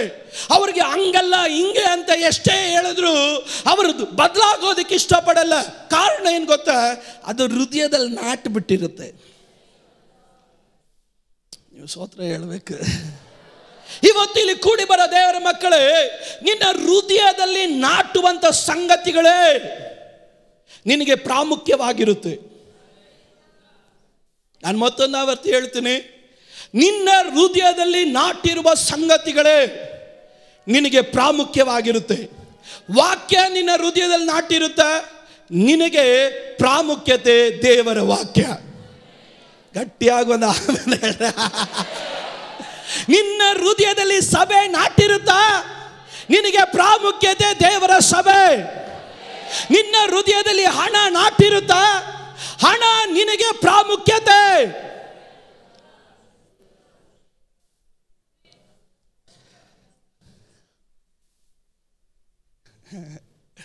ಒಬ್ಬರು ಸ್ತೋತ್ರ ಹೇಳ್ತಾ ಇಲ್ಲ. ಇವಾಗ ಸ್ಕ್ಯಾನಿಂಗ್ ಮಿಷಿನ್ ಇಲ್ಲಿ ನಡೀತಾ ಇದೆ, MRI ಎಲ್ಲ ನಡೀತಾ ಇದೆ. ನನ್ನ ಹೃದಯದಲ್ಲಿ ಏನೈತಪ್ಪ ಅಂತ. ಹೌದು, ನಿಮ್ಮ ಹೃದಯದಲ್ಲಿ ಏನಿದೆಯೋ ನಿನಗೆ ಸ್ತೋತ್ರ ಹೇಳ್ಬೇಕನ್ನೋದು ಪ್ರಾಮುಖ್ಯತೆ ಇದೆಯಾ? ಅದು ನಿನ್ನ ಹೃದಯದಲ್ಲಿ ನಾಟಿದೆಯಾ? ಯಾರು ಸ್ತೋತ್ರ ಹೇಳಿದ್ರು ಹೇಳದೆ ಹೋದ್ರು ನೀನು ಹೇಳಿರ್ತೀಯ. ಕಾರಣ ಅದು ನಿನ್ನ ಹೃದಯದಲ್ಲಿ ಇರೋದು. ಇವತ್ತಿಲ್ಲಿ ಕೂಡಿ ಬರೋ ದೇವ್ರ ಮಕ್ಕಳೇ, ದೇವರಿಗೆ ದಶಾಂಶ ಕೊಡೋದಿಲ್ಲ ಅಂತ ನಿನ್ನ ಹೃದಯದಲ್ಲಿ ತೀರ್ಮಾನ ಇದ್ರೆ ಕೋಟಿ ರೂಪಾಯಿ ಬಂದರೂ ಒಂದು ಪೈಸಾ ಸಭೆ ಕೊಡಲ್ಲ. ಕಾರಣ ನಿನ್ನ ಹೃದಯದಲ್ಲಿ ನಾಟಿರೋದೇ ನಿನ್ನ ಶರೀರ ಕ್ರಿಯೆ ಮಾಡೋದು. ಇವತ್ತಿಲ್ಲಿ ಕೂಡಿ ಬರೋ ದೇವರ ಮಕ್ಕಳು ಒಂದು ಕಾರ್ಯ ಅರ್ಥ ಮಾಡಿಕೊಳ್ಬೇಕು. ನಿನ್ನ ಹೃದಯದಲ್ಲಿ ಯಾವುದಕ್ಕೆ ಪ್ರಾಮುಖ್ಯತೆ ಕೊಡಬೇಕು ಅದಕ್ಕೆ ಮೊದಲು ಪ್ರಾಮುಖ್ಯತೆ ಕೊಡಬೇಕು. ನಿನ್ನ ಸುತ್ತಮುತ್ತಲಿರುವಂತ ಸಂಗತಿಗಳಿಗಲ್ಲ. ಲೋಕದಲ್ಲಿ ಅನೇಕ ಕಾರ್ಯಗಳಿದೆ. ನಿಮಗೆ ಫಿಲಿಮ್ ಇದೆ, ಚಲನಚಿತ್ರ ನಟರಿದ್ದಾರೆ, ಬಿಸ್ನೆಸ್ ಇದೆ, ಸ್ಥಾನ ಇದೆ, ಹೊಗಳಿಕೆ ಇದೆ, ಟ್ರಿಪ್ ಹೋಗೋರು ಇದ್ದಾರೆ, ರೌಂಡ್ ಹೊಡಿಯೋರು ಇದ್ದಾರೆ. ಯಾವುದು ನಿನಗೆ ಪ್ರಾಮುಖ್ಯತೆ? ದೇವರ ಮಕ್ಕಳು ನಿನ್ನ ಪ್ರಾಮುಖ್ಯತೆ ಕಂಡುಕೊಳ್ಬೇಕು. ನಿನ್ನ ಹೃದಯದಲ್ಲಿ ಯಾವುದಕ್ಕೆ ನೀನು ಪ್ರಾಮುಖ್ಯತೆ ಕೊಡ್ತಿರ್ಯೋ ಅದಕ್ಕೆ ತಕ್ಕಂತೆ ನಿನ್ನ ಶರೀರ ಆಕ್ಟ್ ಮಾಡುತ್ತೆ, ನಿನ್ನ ಬಾಯಿ ಮಾತಾಡುತ್ತೆ. ಕಾರಣ ಬೈಬಲ್ ಹೇಳುತ್ತೆ, ಹೃದಯ ತುಂಬಿದೆ. ಗಟ್ಟಿಯಾಗಿ ಹೇಳಬೇಕು, ಹೃದಯ ತುಂಬಿದೆ. ಗಟ್ಟಿಯಾಗಿ ಹೇಳ್ರಿ, ಹೃದಯ ತುಂಬಿದೆ. ಇವತ್ತಿಲ್ಲಿ ಕೂಡಿ ಬರೋ ದೇವರ ಮಕ್ಕಳೇ, ನಿನ್ನ ಪ್ರಾಮುಖ್ಯತೆ ನಿನ್ನ ಹೃದಯದಲ್ಲಿ ಏನು ನಾಟಿರುತ್ತೋ ಅದು ನಿನ್ನನ್ನು ಒಂಟಿಗನಾಗಿ ಮಾಡಬಹುದು, ಅದು ನಿನ್ನನ್ನು ದೇವರ ಸಂಗಡ ನಡೆಸಬಹುದು. ಇವತ್ತು ನಾನು ಹೇಳ್ತೇನೆ, ನಿನ್ನ ಹೃದಯದಲ್ಲಿ ಕೈ ಇದ್ರೆ ಅದು ಯೇಸುವಿನ ನಾಮದಲ್ಲಿ ಅದು ನಿನ್ನನ್ನು ಬಿಟ್ಟು ಹೋಗಲಿ. ಲೋಕ ಇದ್ರೆ ಹೋಗಲಿ, ಅದು ಹಣದ ಆಸೆ ಇದ್ರೆ ಹೋಗಲಿ, ಅದು ಲೋಕದ ಸ್ನೇಹಿತರಿದ್ರೆ ಹೋಗ್ಲಿ ಅದು. ಇವತ್ತು ನಿನ್ನ ಹೃದಯದಲ್ಲಿ ದೇವರಿಗೆ ಸ್ಥಾನ ಕೊಡು. ಈ ಹೃದಯದಲ್ಲಿ ದೇವರ ವಾಕ್ಯಕ್ಕೆ ಸ್ಥಾನ ಕೊಡು. ಈ ಹೃದಯದಲ್ಲಿ ದೈವ ಪ್ರಸನ್ನತೆಗೆ ಸ್ಥಾನ ಕೊಡು. ಇವತ್ತು ಇಷ್ಟೆಲ್ಲ ಪ್ರಸಂಗ ಕೇಳ್ತೀರ, ಇದು ಮನಸ್ಸಲ್ಲೇ ಇದ್ರೆ ಈ ಡೋರ್ ಹೊರಗಡೆ ಹೋದ್ರೆ ಮರ್ತೋಗ್ತೀರ. ಆದ್ರೆ ಇದು ಹೃದಯಕ್ಕೆ ಹೋದ್ರೆ ಮಾತ್ರನೇ ನಿನ್ನ ಬಾಯಿ ಪ್ರಸಂಗವನ್ನು ಮಾತಾಡುತ್ತೆ, ನಿನ್ನ ಶರೀರ ಈ ಪ್ರಸಂಗ ತಕ್ಕಂತೆ ನಡೆಯುತ್ತೆ. ಇವತ್ತಿಲ್ಲಿ ಕೂಡಿ ಬರೋ ದೇವರ ಮಕ್ಕಳೇ, ಯಾವುದಕ್ಕೆ ನೀನು ಪ್ರಾಮುಖ್ಯತೆ ಕೊಡ್ತೀಯೋ ಆ ಯವನಸ್ಥನು ದೇವರ ವಾಕ್ಯ ಹೇಳುತ್ತೆ, ತಂದೆ ಬದುಕನ್ನೆಲ್ಲ ಅವನಿಗೆ ಹಂಚಿಕೊಟ್ಟನು. ಅವನು ಹೋದ ದೂರ ದೇಶಕ್ಕೆ. ಜನ ಜನ ಅನ್ನೋವರೆಗೂ ಎಲ್ಲ ಗಣ ಗಣ ಅಂತ ಅವ್ರು ಲೈನ್ ಆಗಿ ಬರ್ತಾರೆ. ಆದ್ರೆ ಜನ ಜನ ಅನ್ನೋದು ನಿಂತೋದಾಗ ಕ್ಯಾರೆ ಅಂತ ಕೇಳೋರು ಒಬ್ರು ಇಲ್ಲ. ಅವನ ಹತ್ರ ದುಡ್ಡು ಜನ ಜನ ಜನ ಅಂತ ಹೇಳಿದಾಗ ಕ್ಯೂ ಆಗಿ ಗಣ ಗಣ ಗಣ ಗಣ ಅಂತ ಅವನ್ನ ಹೊಗಳ್ಕೊಂಡು ಬಂದ್ರು. ಆದ್ರೆ ಅವನ ಜೋಬಲ್ಲಿ ಜನ ಜನ ನಿಂತು ಹೋಗಿದೆ. ತಡ ಕ್ಯಾರೆ ಊಟ ಮಾಡ್ದೇನೋ ಅಂತ ಕೇಳೋದಕ್ಕೂ ಒಬ್ಬನು ಇರಲಿಲ್ಲ. ಬೈಬಲ್ ಹೇಳುತ್ತೆ, ಅವನು ಒಂಟಿಗನಾಗಿ ಬಿದ್ದಾಗ ಅವನಿಗೆ ಬುದ್ಧಿ ಬಂತು, ನನಗೊಬ್ಬ ತಂದೆ ಇದ್ದಾನೆ. ಇವತ್ತು ಹಣ ನಿನ್ನನ್ನು ಕುರುಡು ಮಾಡಿದ್ಯಾ? ಸ್ನೇಹಿತರು ನಿನ್ನನ್ನು ಕೂಡು ಮಾಡಿದ್ದಾರಾ? ಬಂಧು ಮಿತ್ರಗಳು ನಿನ್ನನ್ನು ಕೂಡು ಮಾಡಿದ್ದಾರಾ? ನಾನು ಹೇಳ್ತೇನೆ, ಎಲ್ಲ ಒಂದು ದಿವಸ ನಿಮ್ಮನ್ನು ಒಬ್ಬಂಟಿಗರಾಗಿ ಬಿಟ್ಟು ಹೋಗ್ತಾರೆ. ಆದ್ರೆ ನಿನಗಾಗಿ ಪ್ರಾಣವನ್ನು ಕೊಟ್ಟು ರಕ್ತವನ್ನು ಸುರಿಸಿದಂತ ಒಬ್ಬ ತಂದೆ ಇವತ್ತು ನಿನಗಾಗಿ ಕಾಯ್ತಾ ಇದ್ದಾನೆ. Come back.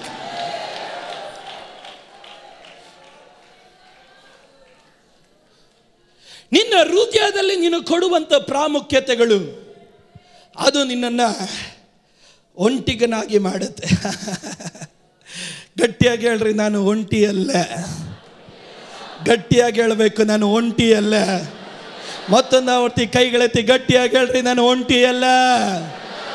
ದೇವರು ನನ್ನ ಸಂಗಡ ಇದ್ದಾನೆ. ದೇವರ ವಾಕ್ಯದಲ್ಲಿ, ಸತ್ಯವೇದ ಗ್ರಂಥದಲ್ಲಿ ಅನೇಕರು ಇಂಥ ಒಂಟಿ ಅನುಭವದಲ್ಲಿ ಹಾದು ಹೋದವರಿದ್ದಾರೆ. ದೇವರವರ ಜೀವಿತದಲ್ಲಿ ಯಾವ ರೀತಿ ವ್ಯವಹರಿಸಿದನು ಎನ್ನುವುದನ್ನ ನಾನು ಹೇಳಿ ನಿಲ್ಲಿಸಲಿಕ್ಕಾಗಿ ನಾನು ಹೋಗ್ತೇನೆ. ಆದಿಕಾಂಡ 21ನೇ ಅಧ್ಯಾಯದ 14ನೇ ವಾಕ್ಯದಿಂದ, ಮಾರನೇ ದಿನ ಬೆಳಿಗ್ಗೆ ಅಬ್ರಹಾಮನು ಎದ್ದು ಹಾಗರಳಿಗೆ ಬುತ್ತಿಯನ್ನು ಒಂದು ತಿತ್ತಿ ತಣ್ಣೀರನ್ನು ಕೊಟ್ಟು ಅವಳ ಹೆಗಲಿನ ಮೇಲೆ ಇಟ್ಟು ಮಗುವನ್ನು ಒಪ್ಪಿಸಿ. ಸಾಕು. ದೇವರ ವಾಕ್ಯದಲ್ಲಿ ಹಾಗಾರಳ ಕುರಿತಾಗಿ ನಾವು ದೇವರ ವಾಕ್ಯದಲ್ಲಿ ಓದುತ್ತೇವೆ. ಹಾಗಾರಳು ಆಕೆ ಒಂದು ದಾಸಿ ಮಾತ್ರ. ಬೈಬಲಲ್ಲಿ ನಾವು ಓದುತ್ತೇವೆ, ಈ ಹಾಗಾರಳ ಜೀವಿತದಲ್ಲಿ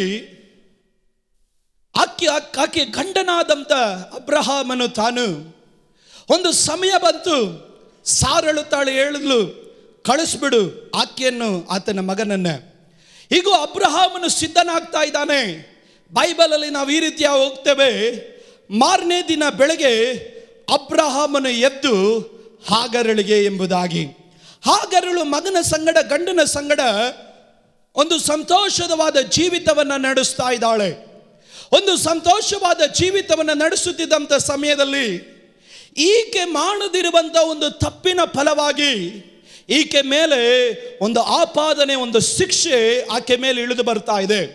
ಎಲ್ಲ ಮುಂಜಾನೆಯ ಹಾಗೆ ಆಕೆ ಚಿಂತೆ ಮಾಡಲು, ಈ ದಿನನೂ ನನಗೆ ಆಶೀರ್ವಾದದ ದಿನ, ಈ ದಿನನೂ ನನಗೆ ಅನುಗ್ರಹದ ದಿನ, ಈ ದಿನವೂ ನನಗೆ ಸಂತೋಷದ ದಿನ ಎಂದು ಆಕೆ ಮುಂಜಾನೆಯಕ್ಕೆ ಎದ್ದು ತನ್ನ ಡೈರಿಯಿಂದ ಹೊರಗಡೆ ಬರುತ್ತಿರುವಂಥ ಒಂದು ಸಮಯದಲ್ಲಿ ಬೈಬಲಲ್ಲಿ ನಾವು ಓದುತ್ತೇವೆ, ಈಗ ಅಬ್ರಹಾಮನು ತನ್ನ ಬಾಗಿಲ ಮುಂದೆ ನಿಂತುಕೊಂಡಿದ್ದಾನೆ.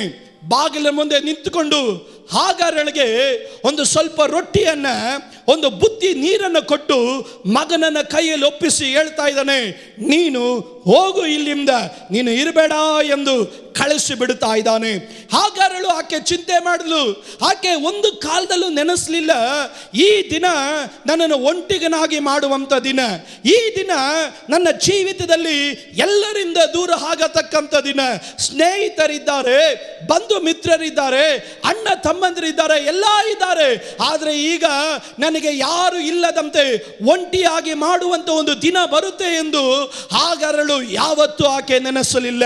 ಇವತ್ತಿಲ್ಲಿ ಕೂಡಿ ಬರುವ ದೇವರ ಮಕ್ಕಳೇ, ಒಂದು ಪಕ್ಷ ನಿಮ್ಮ ಜೀವಿತಗಳಲ್ಲೂ ನೀವು ನೆನೆಸದಿರುವಂತ ಅನೇಕ ಮುಂಜಾನೆಯ ದಿನಗಳು, ನಿಮ್ಮನ್ನು ಒಂಟಿಗರಾಗಿ ಮಾಡತಕ್ಕಂಥ ಅನುಭವಗಳು ನಿಮ್ಮ ಜೀವಿತದಲ್ಲಿ ಬಂದಿರಬಹುದು. ಒಂದು ಪಕ್ಷ ನೀವು ಆಲೋಚಿಸಿರ್ಬೋದು, ಈ ದಿನ ನನಗೆ ಆಶೀರ್ವಾದದ ದಿನವಾಗಿರುತ್ತೆ, ಈ ದಿನ ನನಗೆ ಅನುಗ್ರಹದ ದಿನವಾಗಿರುತ್ತೆ, ಈ ದಿನ ನನಗೆ ದೇವರ ಮಹಿಮೆಯನ್ನ ಕಾಣುವಂತ ಒಂದು ದಿನವಾಗಿರುತ್ತೆ ಎಂದು ಸಂತೋಷವಾಗಿ ಆರ್ಭಟದಿಂದ ಮನೆಯ ಬಾಗಿಲಿನ ಹೊರಗಡೆ ಬಂದಂತೆ ನೀನು ಕೆಲಸಕ್ಕೆ ಹೋದಾಗ, ಸಂಬಂಧಿಕರ ಮನೆಗೆ ಹೋದಾಗ, ಕಾಲೇಜಿಗೆ ಹೋದಾಗ, ನಿನ್ನ ಬಂಧು ಮಿತ್ರಗಳ ಬಳಿಯಲ್ಲಿ ಹೋದಾಗ ನೀನು ನೆನೆಸದೇ ಇರುವಂತ, ನಿನ್ನನ್ನು ಒಂಟಿಗನಾಗಿ ಮಾಡತಕ್ಕಂತ ಅನೇಕ ಸಂಗತಿಗಳು ಇವತ್ತು ನಿನ್ನ ಜೀವನದಲ್ಲಿ ಬಂದಿರಬಹುದು. ಆದರೆ ಒಂದು ಶುಭ ವಾರ್ತೆ ನಿನ್ನ ಜೀವನದಲ್ಲಿ ಇದೆ. ಯಾವ ಮುಂಜಾನೆ ನೀನು ಒಬ್ಬಂಟಿಗನಾಗ್ತೀಯೋ, ನೀನು ದೇವರಿಂದ ಕಂಡಲ್ಪಟ್ಟವನಾಗಿದ್ರೆ ಒಂದು ರಾತ್ರಿ ಬರೋದ್ರೊಳಗೆ ನಿನಗಾಗಿ ಒಂದು ವಾಗ್ದಾನ ಬಂದಿರುತ್ತೆ.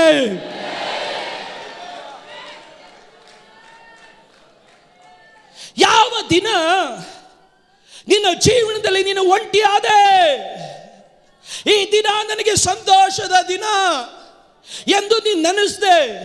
ನಾನು ದುಃಖ ಕಾಣಕ್ ಬಯಸಲಿಲ್ಲ, ನಾನು ವೇದನೆ ಕಾಣಕ್ ಬಯಸಲಿಲ್ಲ, ನಾನು ಕಣ್ಣೀರನ್ನು ಕಾಣೋದಕ್ಕೆ ಬಯಸಲಿಲ್ಲ. ಆದರೆ ಅನಿರೀಕ್ಷಿತವಾದಂತ ಒಂದು ಸಂಗತಿ, ಒಂದು ಕೆಟ್ಟ ಸುದ್ದಿ ನನ್ನನ್ನು ಒಂಟಿಗನಾಗಿ ಮಾಡಿತು ಎಂದು ಹಾಗಾರಲು ಹೇಳುತ್ತಾ ಇದ್ರು. ಆಕೆ ಗೊತ್ತಿಲ್ಲ, ದೇವರು ನಿನ್ನನ್ನು ಕಂಡಿದ್ದಾನೆ. ನಿನ್ನನ್ನು ಕಂಡ ದೇವರು ಅದೇ ದಿನ ಕತ್ತಲು ಬರೋದ್ರ ಒಳಗೆ ನಿನ್ನನ್ನು ದೇವರು ಒಂಟಿಗನಾಗಿ ಬಿಡೋದಿಲ್ಲ. ದೇವರು ನಿನ್ನನ್ನು ಸ್ಥಿರಪಡಿಸುವ ದೇವರು. ಇವತ್ತು ಈ ತಿಂಗಳು ಆರಂಭಿಸಬೇಕಾದ್ರೆ ಅನೇಕರು ಒಂಟಿತನದಲ್ಲಿ ಆರಂಭಿಸ್ರಿ. ಹಾಗರಳ ಹಾಗೆ ನೀವು ಚಿಂತೆ ಮಾಡಿದ್ರಿ. ತಿಂಗಳು ಸಂತೋಷದ ತಿಂಗಳಾಗಿರುತ್ತೆ, ಈ ತಿಂಗಳು ಆನಂದದ ತಿಂಗಳಾಗಿರುತ್ತೆ, ಈ ತಿಂಗಳು ದೇವರು ನನ್ನ ಕಣ್ಣೀರನ್ನು ಒರೆಸುವ ತಿಂಗಳಾಗಿರುತ್ತೆ. ಆದ್ರೆ ಆರಂಭಿಸಿದಾಗಲೇ ನಿಮಗೆ ಗೊತ್ತಿಲ್ಲದಿರುವಂತ ವಾರ್ತೆಗಳು ನಿಮ್ಮನ್ನು ಎಲ್ಲದರಿಂದ ಒಂಟಿಗನಾಗಿ ಮಾಡತಕ್ಕಂತ ಪರಿಸ್ಥಿತಿಗಳು ಬಂದಿರಬಹುದು. ಆದ್ರೆ ನಿಮಗೊಂದು ಶುಭ ವಾರ್ತೆ ಇದೆ. ಈ ತಿಂಗಳು ಮುಗಿಯೋದ್ರೊಳಗಾಗಿ ದೇವರು ನಿನ್ನನ್ನ ವಾಗ್ದಾನವನ್ನು ಕೊಟ್ಟು ದೇವರು ನಿನ್ನನ್ನು ಸ್ಥಿರಪಡಿಸುವ ದೇವರು. ಆದ್ರಿಂದ ದೇವರು ಹೇಳಿದ್ರು, ನಂಬಿಕೆಯಿಂದ ನಿನ್ನ ಮುಂದಕ್ಕೆ ಸಾಗು. ಆಕೆ ವಾದಿಸೋದಕ್ಕೆ ಹೋಗ್ಲಿಲ್ಲ. ಏನಕ್ಕೆ ದೇವರೇ, ಏನಕ್ಕೆ ದೇವರೇ ನನ್ನ ಜೀವನದಲ್ಲಿ ಈ ರೀತಿ, ಏನಕ್ಕಪ್ಪ ನನ್ನ ಕುಟುಂಬದಲ್ಲಿ ಈ ರೀತಿ, ನಾನೇನು ತಪ್ಪು ಮಾಡಿದೆ? ಹಾಗಾದ್ರೆ ನೀನು ಒಂಟಿ ಆಗೋದು ಏನಕ್ಕಾಗಿ ಗೊತ್ತಾ? ಹಾಳಾಗೋದಕ್ಕಲ್ಲ, ನನ್ನನ್ನು ನೀನು ಕಾಣ್ತೀಯ. ನಿನ್ನ ಮೇಲಿರೋ ಮರೆಯಾಗಿರುವಂಥ ವಾಗ್ದಾನ ಪ್ರಕಟ ಆಗೋದಕ್ಕಾಗಿ ನೀನು ಒಂಟಿಗನಾಗಬಹುದು. ಆದರೆ ನಿನ್ನನ್ನು ಶೂರಿನ ಅರಣ್ಯದಲ್ಲಿ ಕಂಡಂತ ಒಬ್ಬ ದೇವರಿದ್ದಾನೆ. ಹಾಗಾದ್ರೆ ಇದು ನಿನ್ನ ಜೀವನದ ಮೊದಲೇ ಅನುಭವ ಅಲ್ಲ. ಒಂದು ಕಾಲದಲ್ಲಿ ಇದೇ ಸಾರಳು ನಿನ್ನನ್ನು ಮನೆ ಬಿಟ್ಟು ಓಡಿಸಿದಾಗ ತುಂಬಿದ ಬಸ್ರಿಯಾಗಿ ಯಾರು ಇಲ್ಲದಂತೆ ಒಂಟಿಯಾಗಿ ನೀನು ಅಲಿತಾ ಇರಬೇಕಾದ್ರೆ ಆ ಶೂರಿನ ಅರಣ್ಯದಲ್ಲಿ ಒಂದು ದೇವದೂತ ಇಳಿದು ಬಂದು ಕೇಳಿದ, ಹಾಗಾದ್ರೆ ಎಲ್ಲಿಂದ ಬಂದೆ, ನೀನು ಎಲ್ಲಿಗೆ ಹೋಗ್ತಾ ಇದೆಯಾ? ಹಿಂತಿರುಗಿ ಹೋಗು. ಈಗ ನಿನ್ನ ಕಷ್ಟದ ಕೂಗನ್ನ ದೇವರು ಕೇಳಿದ್ದಾನೆ.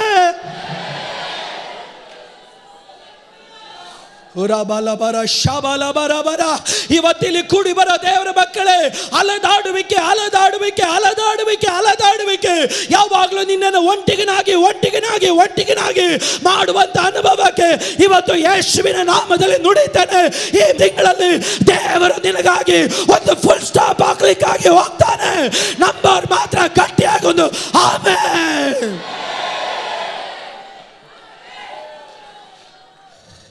ಈ ಏಪ್ರಿಲ್ ತಿಂಗಳಲ್ಲಿ ಹೇಳ್ರಿ,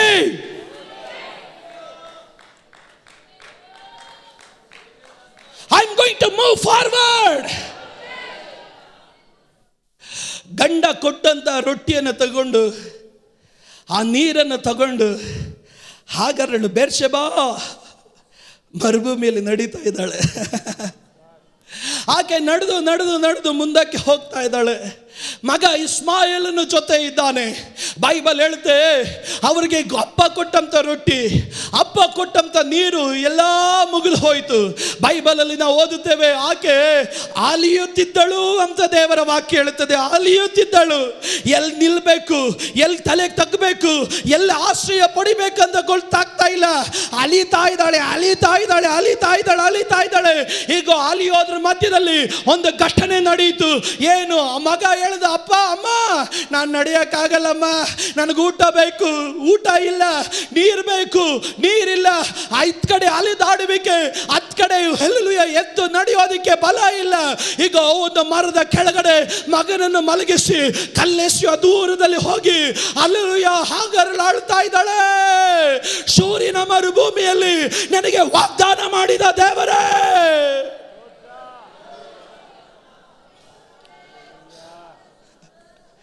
ಆಕೆ ಕೂಗ್ತಾ ಇದ್ದಾಳೆ, ಆಕೆ ಅಳ್ತಾ ಇದ್ದಾಳೆ.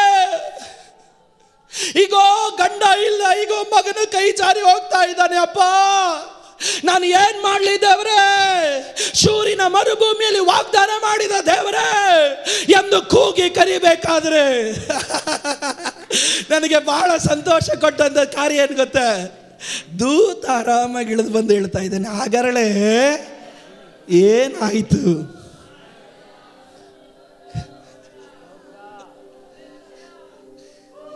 ನನಗೆ ದೊಡ್ಡದನ್ನೋದು ದೇವರಿಗೆ ದೊಡ್ಡದಲ್ಲ.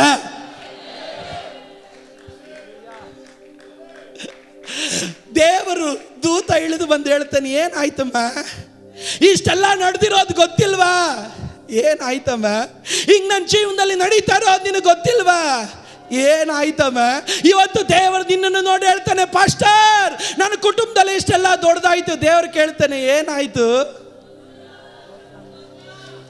ನನ್ನ ಮಕ್ಕಳ ಜೀವನದಲ್ಲಿ ಈ ರೀತಿ ಆಯ್ತಲ್ಲ ಪಾಸ್ಟರ್. ದೇವ್ರು ಕೇಳ್ತಾನೆ, ಏನಾಯ್ತು? ನಿನಗೆ ಗೊತ್ತಿಲ್ವಾ? ಏನಾಯ್ತು? ನೀನ್ ಚಿಂತೆ ಮಾಡ್ತೀಯ ಎಲ್ಲ ಔಟ್ ಆಫ್ ಕಂಟ್ರೋಲ್ ಅಂತ. ಬಟ್ ದೇವರು ಇವತ್ತು ನಿಯಂತ್ರಣದಲ್ಲಿ ಇದ್ದಾನೆ. ಇವತ್ತು ನೀನ್ ಕೇಳಬಹುದು ಏನೋ ದೊಡ್ಡದಾಯ್ತು ಅಂತ. ಅರೆ ದೇವ್ರು ಹೇಳ್ತಾನೆ, ನಿನಗಿನ್ನ ಏನು ಆಗ್ಲಿಲ್ಲ. ನನ್ನ ಅನುಮತಿ ಇಲ್ಲದೆ ನಿನ್ನ ತಲೆಯಿಂದ ಒಂದು ಕೂದಲು ಕೆಳಗಡೆ ನಂಬೋರು ಯಾರಾದ್ರೂ ಗಟ್ಟಿಯಾಗಿ ದೇವರಿಗೆ ಸ್ತೋತ್ರ ಹೇಳ್ರಿ. ದೇವರ ಚಿತ್ತ ಇಲ್ಲದೆ, ದೇವರ ಅನುಮತಿ ಇಲ್ಲದೆ ನಿನ್ನ ತಲೆಯಿಂದ ಒಂದು ಕೂದಲು ಕೆಳಗಡೆ ಬೀಳೋದಕ್ಕೆ ನನ್ನ ದೇವರು ಅನುಮತಿ ಕೊಡೋದಿಲ್ಲ. ಹಾಗಾದ್ರೆ ಏನಾಯ್ತು?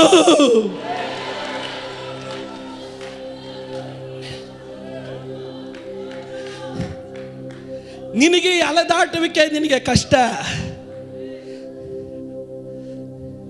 ನಿನಗೆ ಅಲೆದಾಟುವಿಕೆ ನೋವು, ನಿನಗೆ ಅಲೆದಾಟುವಿಕೆ ಮನಸ್ಸನ್ನು ತಿಂತಾ ಇದೆ. ಆದರೆ ದೇವರು ಹೇಳ್ತಾನೆ, ಏನಾಯ್ತು ನಿನಗೆ? ಏನಾಯ್ತು ನಿನಗೆ? ಏನಾಯ್ತು ನಿನಗೆ? ಇವತ್ತು ದೇವರು ಕೆಲವರು ನಿಮ್ಮನ್ನು ನೋಡ್ಕೊಂಡು ಅದನ್ನೇ ಹೇಳ್ತಾ ಇರೋದು. ನಾನು ಕೆಲಸ ಮಾಡೋದು ನಿಲ್ಲಿಸ್ಲಿಲ್ವಲ್ಲ, ಏನಾಯ್ತು ನಿನಗೆ? ನಾನು ಅದ್ಭುತ ಮಾಡೋದನ್ನು ನಿಲ್ಲಿಸ್ಲಿಲ್ವಲ್ಲ, ಏನಾಯ್ತು ನಿನಗೆ? ನಾನು ನಿನ್ನನ್ನು ಒಂಟಿಗನಾಗಿ ಬಿಡ್ಲಿಲ್ವಲ್ಲ, ಏನಾಯ್ತು ನಿನಗೆ? ನೀನು ಪ್ರತಿಕೂಲಗಳಲ್ಲಿ ಬೆಂಕಿಯಲ್ಲಿ ಜಲರಾಶಿಗಳಲ್ಲಿ ಹಾದು ಹೋದಾಗ ಯಾವುದು ನಿನ್ನನ್ನು ಮುಳುಗಿಸ್ಲಿಲ್ವಲ್ಲ, ಏನಾಯ್ತು ನಿನಗೆ? ಏನಾಯ್ತು ನಿನಗೆ? ಸ್ತೋತ್ರ ಹೇಳಕ್ ಆಗ್ತಾ ಇಲ್ವಾ? ಇವತ್ತು ಯಾರಾದ್ರೂ ಗಟ್ಟಿಯಾಗಿ ಸ್ತೋತ್ರ ಹೇಳ್ರಿ. ನನ್ನ ದೇವರು ನನ್ನ ಸಂಗಡ ಇದ್ದಾನೆ, ನಾನು ಒಂಟಿಗನಲ್ಲ.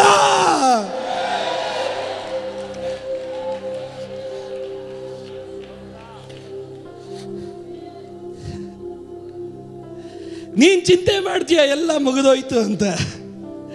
ನನಗೆ ಹೊರಬಲ ಬರ ಶಬಲ ಬರ ಹೊರದನ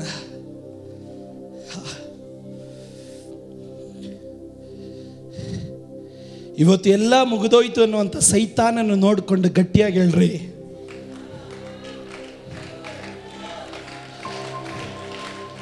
ನಾನು ಒಂಟಿಗನಲ್ಲ. ನಾನು ಹೇಳಿದ್ದು ನಂಬಿಕೆ ಉಳ್ಳವ್ರು ಮಾತ್ರ ಗಟ್ಟಿಯಾಗಿ ಕೂಗಿ ಹೇಳ್ರಿ, ನಾನು ಒಂಟಿಗನಲ್ಲ, ನಾನು ಒಂಟಿಗನಲ್ಲ, ನಾನು ಒಂಟಿಗನಲ್ಲ. ನನ್ನ ದೇವರು ನನ್ನ ಸಂಗಡ ಇದ್ದಾನೆ.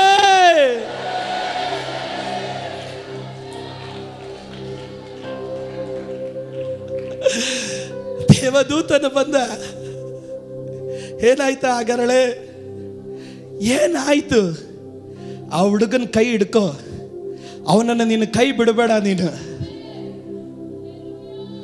ಇವತ್ತು ಅವನು ಒಂಟಿಯಾಗಿ ನೀನು ಕಾಣ್ತಾ ಇರಬಹುದು, ಆದರೆ ಇವನಿಂದ ನಾನು ದೊಡ್ಡ ಜನಾಂಗವಾಗತಕ್ಕಂತೆ ನಾನು ಮಾಡ್ತೇನೆ.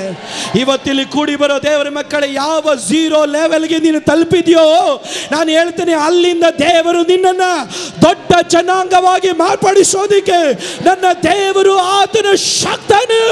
ಇವತ್ತು ನೀನು ಒಬ್ಬಂಟಿಗನಲ್ಲ, ದೇವರು ನಿನ್ನ ಸಂಗಡ ಇದ್ದಾನೆ.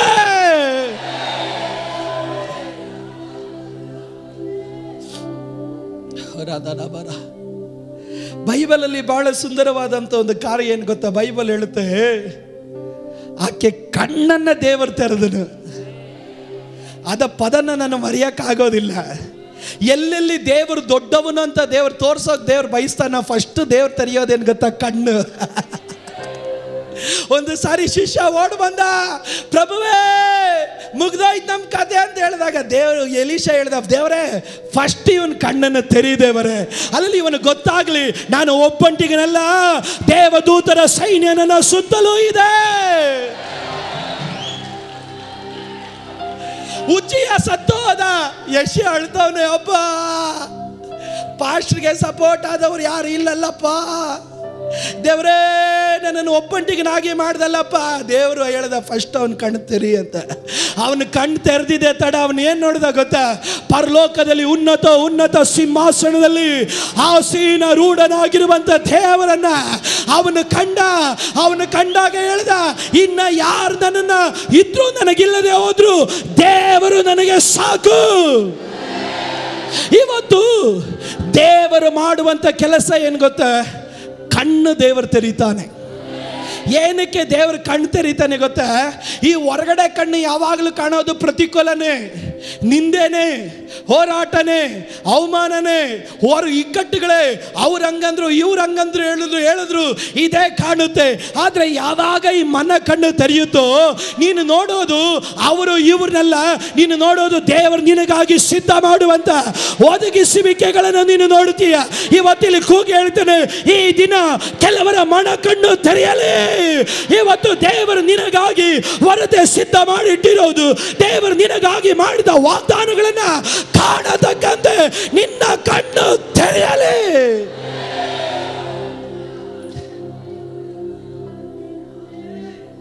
ದೇವರು ಏನ್ ಮಾಡಿದ ಗೊತ್ತಾ? ಆಕೆ ಕಣ್ಣನ್ನು ತೆರೆದ. ಕೀರ್ತನೆಗಾರನು ಹೇಳಿದ, ಕರ್ತನೇ ನನ್ನ ಕಣ್ಣು ತೆರೆಯಪ್ಪ, ಆಗ ನಿನ್ನ ಧರ್ಮಶಾಸ್ತ್ರದಲ್ಲಿರುವ ಅದ್ಭುತ ನಾನು ನೋಡುತ್ತೇನೆ. ಅದ್ಭುತ ಎಲ್ಲಿ ಪಾಸ್ಟರ್? ಹೇಳ್ತೀನಿ, ನಿನ್ನ ಕಣ್ಣು ತೆರೆದ್ರೆ ನಿನ್ನ ಕಣ್ಣು ಮುಂದೆನೇ ಇದೆ.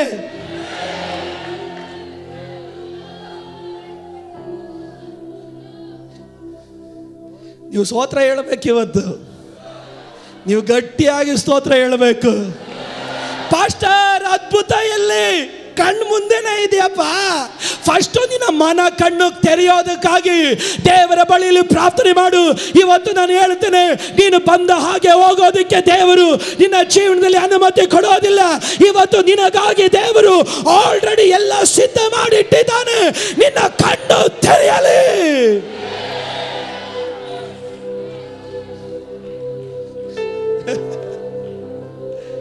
ಪ್ರಶ್ನೆ ಮಾಡ್ತೀಯಲ್ಲ, ದೇವರು ನನ್ನ ಜೀವನದಲ್ಲಿ ಏನ್ ಮಾಡ್ದ? ಕಣ್ಣು ತೆರೆದ್ರೆ ಪ್ರಶ್ನೆ ಮಾಡಲ್ಲ ನೀನು. ದೇವರು ನನ್ನನ್ನು ಕೈ ಬಿಟ್ಬಿಟ್ನ. ನಿನ್ನ ಕಣ್ಣು ತೆರೆದ್ರೆ ನೀನು ಯಾವತ್ತೂ ಪ್ರಶ್ನೆ ಮಾಡೋದಕ್ಕೆ ಹೋಗೋದಿಲ್ಲ.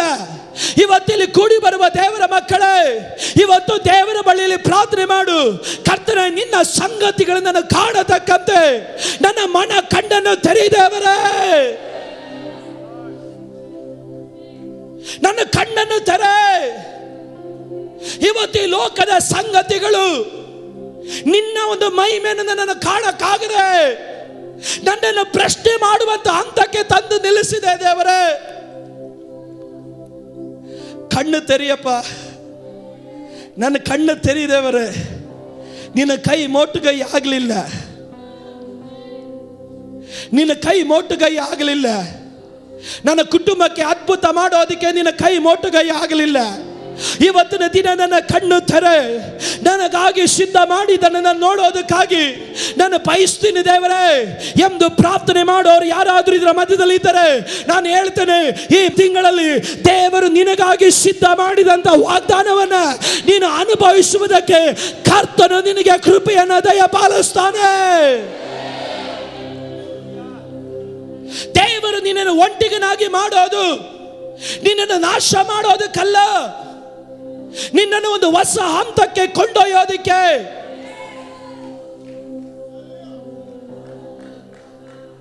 ಈ ಹದ್ದು ಎತ್ತರವಾದಂಥ ಬೆಟ್ಟದಲ್ಲಿ ಅದು ಗೂಡು ಮಾಡಿಟ್ಟಿರುತ್ತೆ. ಎತ್ತರವಾದಂಥ ಬೆಟ್ಟದಲ್ಲಿ ಗೂಡು ಮಾಡಿಟ್ಕೊಂಡಾಗ ಆ ಮೊಟ್ಟೆ ಎಲ್ಲ ಒಡೆದು ಬಿರುಕೊಡೆದು ಮರಿಗಳು ಹೊರಗಡೆ ಬಂದರೆ ಅಮ್ಮ ಯಾವಾಗಲೂ ಅದಕ್ಕೆ ತಂದು ಕೊಡ್ತಾ ಇರುತ್ತೆ.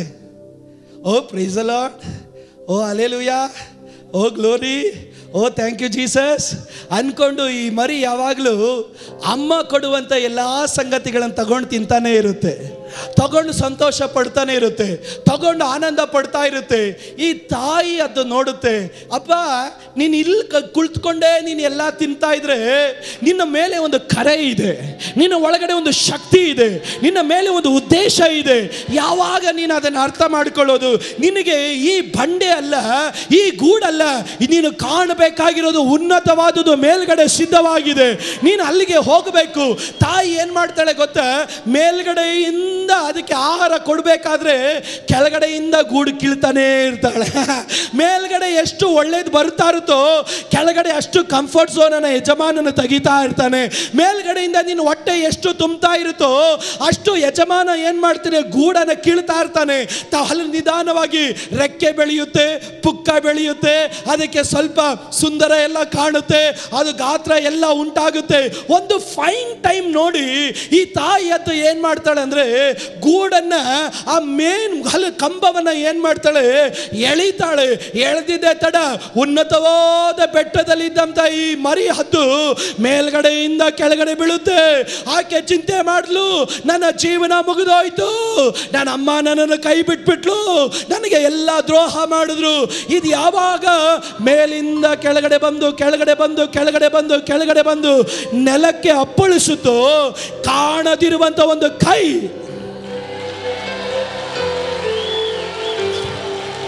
ಅದು ಏನ್ ಮಾಡಿದೆ ಗೊತ್ತಾ, ಈ ಮರಿಯನ್ನ ಎತ್ತುಕೊಂಡು ಉನ್ನತಕ್ಕೆ ತೆಗೆದುಕೊಂಡು ಹೋಗದ.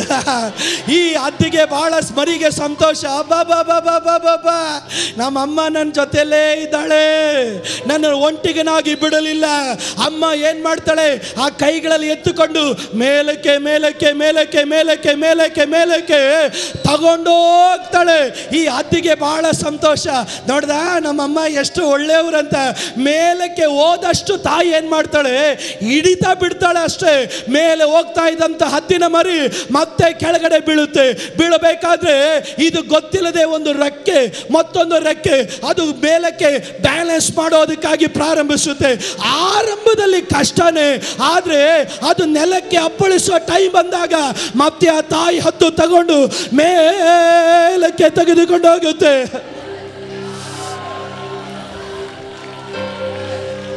ಒಂದೆರಡು ಸಾರಿ ಮೂರು ಸಾರಿ ಮಾಡಿ ತಿರುಗ ಮೇಲಕ್ಕೆ ತೆಗೆದುಕೊಂಡು ಹೋಗಿ ಅದನ್ನು ಕೆಳಗಡೆ ಹಾಕಿದಾಗ ಈ ಹದ್ದಿಗೆ ಗೊತ್ತಿಲ್ಲದೆ ತನ್ನ ಒಳಗಡೆ ಇರುವಂತ ಆ ಪುಕ್ಕಗಳು, ಆ ರೆಕ್ಕೆಗಳು ತಾನಾಗಿ ಬಡಿಯೋದಕ್ಕಾಗಿ ಪ್ರಾರಂಭಿಸುತ್ತೆ. ಈಗ ಇನ್ನೇನು ನೆಲಕ್ಕೆ ಅಪ್ಪಳಿಸ್ತೀನಿ ಅಂತ ಹೇಳೋ ಟೈಮಲ್ಲಿ ಆ ಹದ್ದು ಏನ್ ಮಾಡುತ್ತೆ, ಮರಿ ತಾನಾಗೆ ಬಡಿಯೋದಕ್ಕಾಗಿ ಪ್ರಾರಂಭಿಸುತ್ತೆ. ಮುಗಿದೋಯ್ತು ಅಂತ ಹೇಳಿದಾಗ್ಲೇನೆ ಅದು ಗೊತ್ತು, ನನ್ನ ತಾಯಿ ನನಗಾಗಿ ಮೇಲೆ ಕಾಯ್ತಾ ಇದ್ದಾಳೆ, ನಾನು ಇಲ್ಲಿ ಒಂಟಿಗನಾಗಿ ಇರುವ ಅವಶ್ಯಕತೆ ನನಗಿಲ್ಲ, ನಾನು ನನ್ನ ತಾಯಿಯ ಸಂಗಡ ಉನ್ನತಕ್ಕೆ ನಾನು ಹಾರ್ತೇನೆ.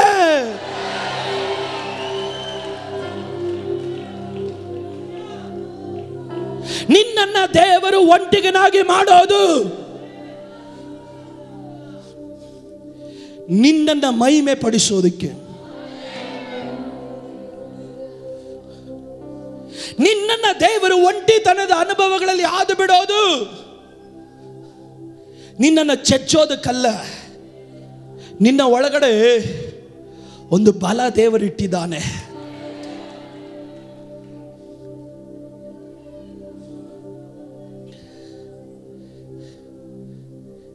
ಈ ಪ್ರಸಂಗ ನಿಲ್ಲಿಸಬೇಕಾದ್ರೆ ಯೇಸು ಸುಮ್ಮನೆ ಕುರಿತಾಗಿ ಹೇಳದೆ ನಿಲ್ಸಕ್ಕಾಗಲ್ಲ. ಯೇಸು ಸ್ವಾಮಿ ಹೇಳಿದನು, ನನ್ನನ್ನು ನೀವೆಲ್ಲ ಒಟ್ಟಿಗರಾಗಿ ಮಾಡ್ತೀರ, ನನ್ನನ್ನೆಲ್ಲ ನೀವು ಬಿಟ್ಟು ಹೋಗ್ತೀರ, ಆದರೆ ತಂದೆ ನನ್ನ ಸಂಗಡ ಇದ್ದಾನೆ. ಯೆಶಾಯನ ಬರೆದ ಪ್ರವಾದಿ ಗ್ರಂಥ 50ನೇ ಅಧ್ಯಾಯವನ್ನು ನಾವು ಓದಿದಾಗ ದೇವರ ವಾಕ್ಯದಲ್ಲಿ ನಾವು ಗಮನಿಸುವವರಾಗಿದ್ದೇವೆ. 6ನೇ ವಾಕ್ಯದಿಂದ ಓದಿದಾಗ, ಹೊಡೆಯುವವರಿಗೆ ಬೆನ್ನು ಕೊಟ್ಟು ಕೂದಲು ಕೀಳುವವರಿಗೆ ಗಡ್ಡವನ್ನು ಒಡ್ಡಿದೆನು. ಕೂದಲನ್ನು ಕೀಳುವವರಿಗೆ ಗಡ್ಡವನ್ನು ಒಡ್ಡಿದೆನು. ಉಗುಳಿಸಿಕೊಳ್ಳುವ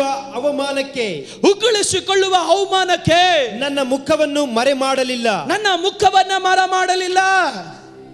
ಮುಂದೆ ಕರ್ತನಾದ ಯೆಹೋವನು ನನಗೆ ಸಹಾಯ ಮಾಡುವನು. ಮುಂದೆ ಆದ ಕಾರಣ ನಾನು ನಾಚಿಕೆಯಿಂದ ಕೊರಗಲಿಲ್ಲ. ನನ್ನ ಮುಖವನ್ನು ಕಗ್ಗಲ್ಲಿನಂತೆ ಗಟ್ಟಿ ಮಾಡಿಕೊಂಡಿದ್ದೇನೆ. ಯೇಸು ಸ್ವಾಮಿ ತಾನು ಹುಟ್ಟೋದಕ್ಕಿಂತ ಮುಂಚೆ ಪ್ರವಾದಿಯಾದ ಯೆಶಾಯನ ಕೂಗಿ ಹೇಳ್ತಾ ಇದ್ದಾನೆ, ಏನಕ್ಕೆ ತಂದೆಯಾದಂತ ದೇವರು ಯೇಸು ಸ್ವಾಮಿಯ ಸಂಗಡ ಇದ್ದಿದ್ದು?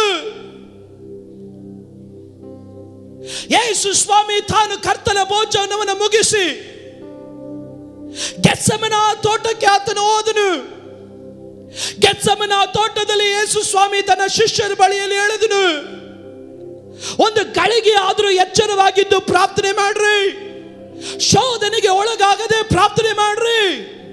ಯೇಸು ಸ್ವಾಮಿ ತನ್ನ ಗೆತ್ಸೆಮನೆ ತೋಟದಲ್ಲಿ ಕಲ್ಲೆಸೆಯುವ ದೂರಕ್ಕೆ ಹೋಗಿ ಮೊಣಕಾಲೂರಿ ಪ್ರಾರ್ಥನೆ ಮಾಡ್ತಾ ಇದ್ದಾನೆ, ತಂದೆಯೇ ಸಾಧ್ಯವಾದ್ರೆ ಈ ಪಾನ ಪಾತ್ರೆಯಿಂದ ನನ್ನಿಂದ ತೆಗೆದು ಬಿಡು, ನಿನ್ನ ಚಿತ್ತ ನಾನು ಈ ಪಾನ ಪಾತ್ರೆಯಲ್ಲಿ ಕುಡಿಬೇಕೆನ್ನೋದಿದ್ರೆ ನಾನು ಕುಡಿತೀನಪ್ಪ. ಯೇಸು ಸ್ವಾಮಿಯ ಆ ಬೆವರ ಹನಿಗಳು ರಕ್ತದ ಹನಿಗಳಾಗಿ ನೆಲಕ್ಕೆ ತೊಟ್ಟಿಡ್ತಾ ಇದೆ. ಮುಂದೆ ಬರುವಂತ ಶೋಧನೆಯನ್ನು ನೋಡಿ ಯೇಸು ಸ್ವಾಮಿ ಈ ಮಾನವ ಕುಲದ ಪಾಪವನ್ನ ನಾನು ಹೊರಬೇಕು, ಘೋರವಾದ ಮರಣ, ಘೋರವಾದ ಶಿಕ್ಷೆ, ಘೋರವಾದ ಅವಮಾನ, ಘೋರವಾದಂತ ಚಡಿ ಏಟನ್ನು ತಿನ್ನಬೇಕಲ್ಲ. ತಂದೆಯೇ, ನಿನಗೆ ಮನಸ್ಸಿದ್ರೆ ಈ ಪಾನ ಪಾತ್ರೆಯನ್ನು ನನ್ನಿಂದ ದೂರ ಮಾಡಪ್ಪ. ಆದ್ರೂ ನಿನಗೆ ಮನಸ್ಸಿಲ್ಲ ಅಂದ್ರೆ ನಾನು ಇದನ್ನು ಕುಡಿಯೋದಕ್ಕೆ ನಾನು ಸಿದ್ಧ. ಇವತ್ತು ಇದರ ಮಧ್ಯದಲ್ಲಿ ಒಂದು ಪ್ರವಾದನೆ ಮಾತು ಹೇಳ್ತಾನೆ, ಹಿಂಸೆಗಳಲ್ಲಿ ಹಾದೋಗೋದು ದೇವರ ಚಿತ್ತವಾದ್ರೆ ಸ್ತೋತ್ರ ಹೇಳು.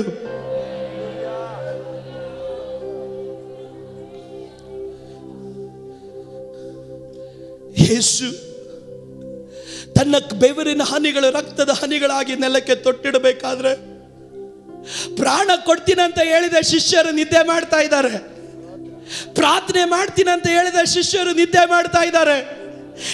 ಏನೇ ಬಂದ್ರು ನಾನು ನಿನ್ನ ಜೊತೆ ಇರ್ತೀನಂತ ಹೇಳಿದ ಶಿಷ್ಯರು ಅವರೆಲ್ಲ ತೂಕಡಿಸಿ ನಿದ್ದೆ ಮಾಡಬೇಕಾದ್ರೆ ಯೇಸುವನ್ನು ಬಲಪಡಿಸೋದಿಕ್ಕೆ ಒಬ್ಬರು ಇಲ್ಲ.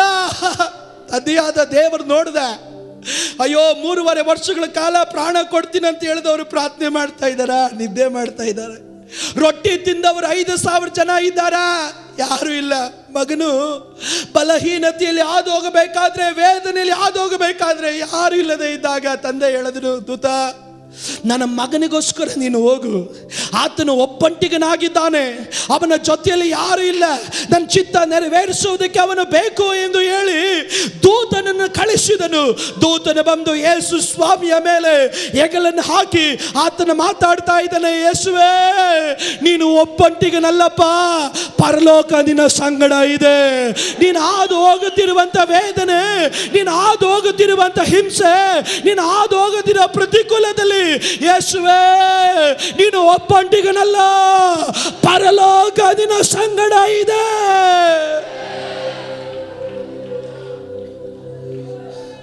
ಯೇಸು ಹಿಂತಿರುಗಿ ಬಂದನು. ಶಿಷ್ಯರೆಲ್ಲ ನಿದ್ದೆ ಮಾಡ್ತಾ ಇದ್ದಾರೆ. ಯೇಸು ಹೇಳಿದನು, ಶೋಧನೆಗೊಳಗಾಗದೆ ಪ್ರಾರ್ಥನೆ ಮಾಡ್ರಿ. ನಿನಗಾಗಿ ಪ್ರಾರ್ಥನೆ ಮಾಡ್ತೀನಿ ಅನ್ನೋರು ಮರ್ತೋಗಬಹುದು, ನಿನಗಾಗಿ ಜೊತೆ ನಿಲ್ತೀನಿ ಅನ್ನೋರು ನಿನಗೆ ವಿರುದ್ಧವಾಗಿ ತಿರುಗಿ ಬೀಳಬಹುದು. ಈತನು ಯಾರೋ ನನಗೆ ಗೊತ್ತಿಲ್ಲ ಎಂದು ನಿನ್ನ ಕುರಿತಾಗಿ ಸಾಕ್ಷಿ ಹೇಳಬಹುದು. ಯೇಸುವೇ, ನೀನು ಒಬ್ಬಂಟಿಗನಲ್ಲಪ್ಪ, ಪರಲೋಕ ನಿನ್ನ ಸಂಗಡ ಇದೆ. ಇವತ್ತು ರಕ್ತದ ಹನಿಗಳನ್ನು ಸುರಿಸುವವರು ಯಾರಾದರೂ ಇದ್ರೆ, ಇವತ್ತು ತಲೆ ದಿಂಬನ್ನ ನೀರಿನಿಂದಲೂ ರಕ್ತದಿಂದಲೂ ತೊಳೆಯುವವರು ಯಾರಾದರೂ ಇದ್ರ ಮಧ್ಯದಲ್ಲಿ ಇದ್ದರೆ, ನಿಮಗೊಂದು ಶುಭ ವಾರ್ತೆ ಇದೆ. ನೀನು ಒಬ್ಬಂಟಿಗನಲ್ಲ, ಪರಲೋಕ ನಿನ್ನ ಸಂಗಡ ಇದೆ.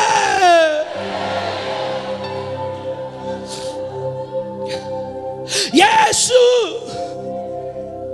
ಓಲೆಕಾರರು ಬಂದು ಯೇಸುವನ್ನ ಬೇಡಿಗಳನ್ನು ಹಾಕಿದಾಗ, ಪ್ರಾಣ ಕೊಡ್ತೀನಿ ಅಂತ ಹೇಳಿದವನೇ ಫಸ್ಟ್ ಓಡೋದ. ಎಲ್ಲ ಜನರು ಹೋದ್ರು, ಯಾರು ಇರಲಿಲ್ಲ. ಯೇಸು ಸ್ವಾಮಿಯನ್ನ ತೀರ್ಪಿನ ಮೇಲೆ ತೀರ್ಪು, ತೀರ್ಪಿನ ಮೇಲೆ ತೀರ್ಪು. ಆ ಕೇಫನ ಮನೆಯಲ್ಲಿ ಆವರಣದಲ್ಲಿ ಅವನ ತೆಗೆದುಕೊಂಡು ಹೋಗಿ ಹಾಕಿದಾಗ, ಈಗ ಬಿಸಿ ಕಾಯಿಸುವವರು ಸುತ್ತಲೂ ಇದ್ದಾರೆ. ಯೇಸು ಸ್ವಾಮಿಯನ್ನೆಲ್ಲ ಹಾಕಿದಾಗ ಪೇತ್ರನನ್ನ ಯಾರೋ ಕೇಳೋದಿಲ್ಲ, ಅಮ್ಮ ಪೇತ್ರ, ನೀನು ಅವನ ಸಂಗಡ ತಾನೇ? ಆತನ ಯಾರೋ ನನಗೆ ಗೊತ್ತಿಲ್ಲ, ಅಷ್ಟು ಹೇಳಿದ್ರೆ ಸಾಕಾಗಿತ್ತಯ್ಯ. ಬೈಬಲ್ ಹೇಳುತ್ತೆ, ಶಪಿಸಿದನು.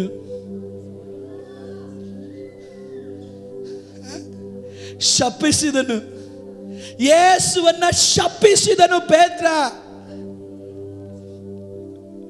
ಕೋಳಿ ಕೂಗಿದಾಗ ಯೇಸುವಿನ ಮುಖ ಪೇತ್ರನ ಕಡೆ ತಿರುಗಿ ನೋಡಿದಾಗ ಪೇತ್ರ ಅವನಿಗೆ ಮುಖ ತೋರಿಸ್ಲಿಕ್ಕೆ ಆಗದೆ ಓಡಿ ಹೋದ. ಈಗ ಓಲೆಕಾರರು ಆತನ ಕಣ್ಣಿಗೆ ಬಟ್ಟೆಯನ್ನು ಕಟ್ಟಿ ಹೊಡಿತಾ ಇದ್ದಾರೆ. ನಿನ್ನನ್ನು ಹೊಡೆದವರು ಯಾರು? ಹೇಳು, ಪ್ರವಾದಿಸು. ನೀನ್ ಪ್ರವಾದಿ ತಾನೆ, ದೇವರ ಮಗ ತಾನೆ.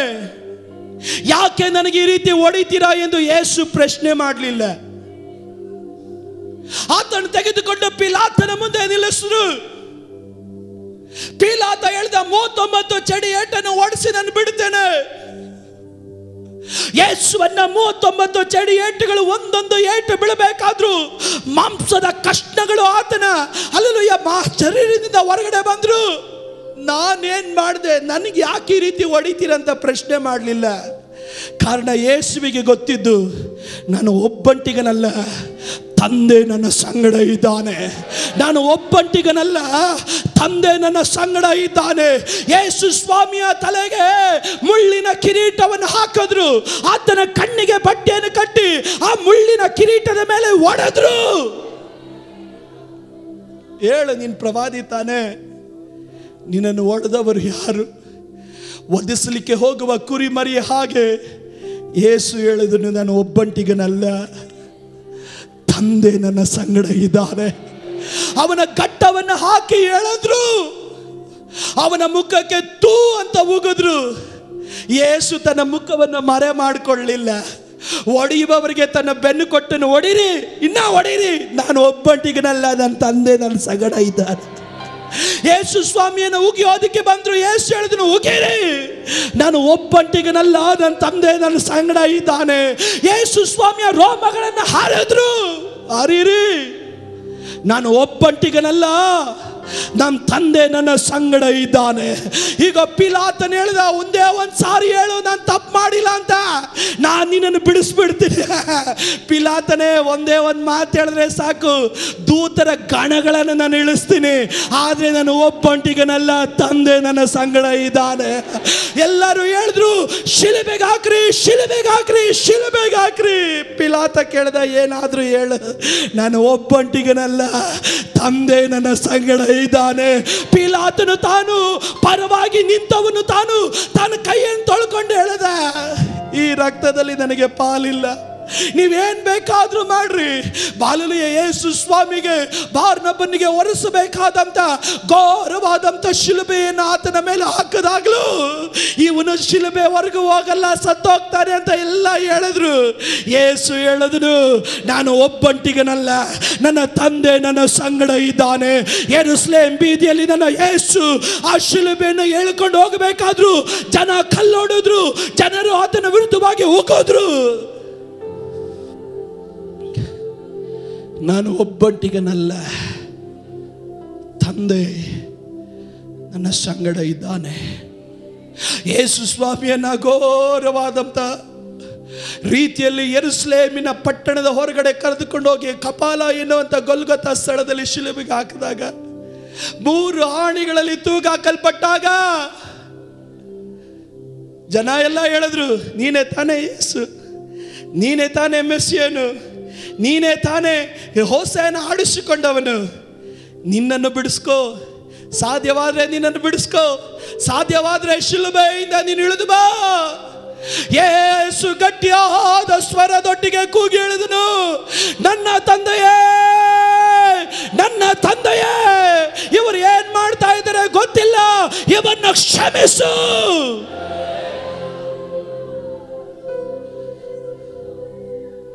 ನನ್ನ ತಂದೆಯೇ, ಈ ಶಿಲುಬೆಯ ಮರಣದಲ್ಲಿ ನಾನು ಒಬ್ಬಂಟಿಗರಲ್ಲ. ಎಷ್ಟು ವೇದನೆ ತಿಂತಾ ಇದ್ರು, ಎಷ್ಟು ನೋವು ಪಡ್ತಾ ಇದ್ರು. ತಂದೆಯೇ, ಇವತ್ತಿಲ್ಲಿ ಕೂಡಿ ಬರೋ ದೇವರ ಮಕ್ಕಳೇ, ಕೂಗೋರು ಯಾರಾದ್ರೂ ಇದ್ದೀರಾ? ಇಂಥ ಅನುಭವದಲ್ಲೂ ತಂದೆ ನಿನ್ನ ಸಂಗಡ ಇದ್ದಾನೆ. ನೀನು ಒಂಟಿಯಲ್ಲ, ತಂದೆ ನಿನ್ನ ಜೊತೆ ಇದ್ದಾನೆ. ಆ ಶಿಲುಬೆ ಮರಣದಲ್ಲಿ ತನ್ನ 2 ಕೈಗಳನ್ನು ಚಾಚಿ ಯೇಸು ಸ್ವಾಮಿ ಒಂದು ಪದವನ್ನು ಕೂಗಿ ಹೇಳಿದನು, ನನ್ನ ದೇವರೇ, ಏಲಿ ಏಲಿ ಲಮಕ್ ಸಬಕ್ತಾನಿ. ನನ್ನ ದೇವರೇ, ನನ್ನ ದೇವರೇ, ಯಾಕೆ ನನ್ನನ್ನು ಕೈ ಬಿಟ್ಟೆಪ್ಪ, ಯಾಕೆ ನನ್ನನ್ನು ಕೈ ಬಿಟ್ಟೆ?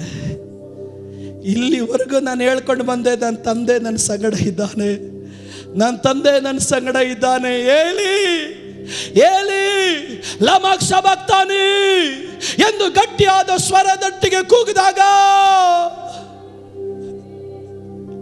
ತಂದೆಯಾದ ದೇವರು ನನ್ನ ಚಿತ್ತವನ್ನ ಮಾಡುವವರನ್ನ, ನನಗೆ ಮೆಚ್ಚುಗೆ ಆದ ಕೆಲಸವನ್ನ ಮಾಡುವವರನ್ನ ನಾನು ಒಂದು ಕಾಲದಲ್ಲಿ ಕೈ ಬಿಡೋದಿಲ್ಲ ಎಂದು ವಾಗ್ದಾನ ಮಾಡಿದ ತಂದೆ, ಆ ಕುಮಾರನ ಒಂದು ಶಬ್ದವನ್ನು ಕೇಳಿ ಮುಖ ತಿರುಗಿಸ್ಕೊಂಡನು. ಏನಕ್ಕಾಗಿ ಗೊತ್ತಾ?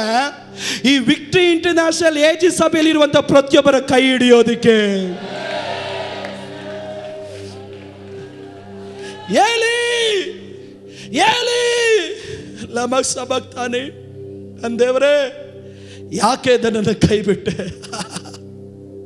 ಆ ಒಂದು ಪದ ಹೇಳಿದಾಗ ಯೇಸು ಕಾಣ್ತಾ ಇದ್ದಾನೆ, ಪರಲೋಕದಿಂದ ಒಂದು ಹಸ್ತ ಈಗ ಭೂಮಿಯ ಮೇಲೆ ಇಳಿದು ಬರ್ತಾ ಇದೆ.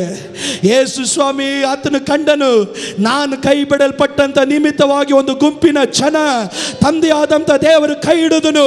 ಇವತ್ತು ಅವರು ಧೈರ್ಯವಾಗಿ ಹೇಳೋದಕ್ಕೆ ಸಾಧ್ಯ, ನಾನು ಒಬ್ಬಂಟಿಗನಲ್ಲ, ದೇವರು ನನ್ನ ಸಂಗಡ ಇದ್ದಾನೆ.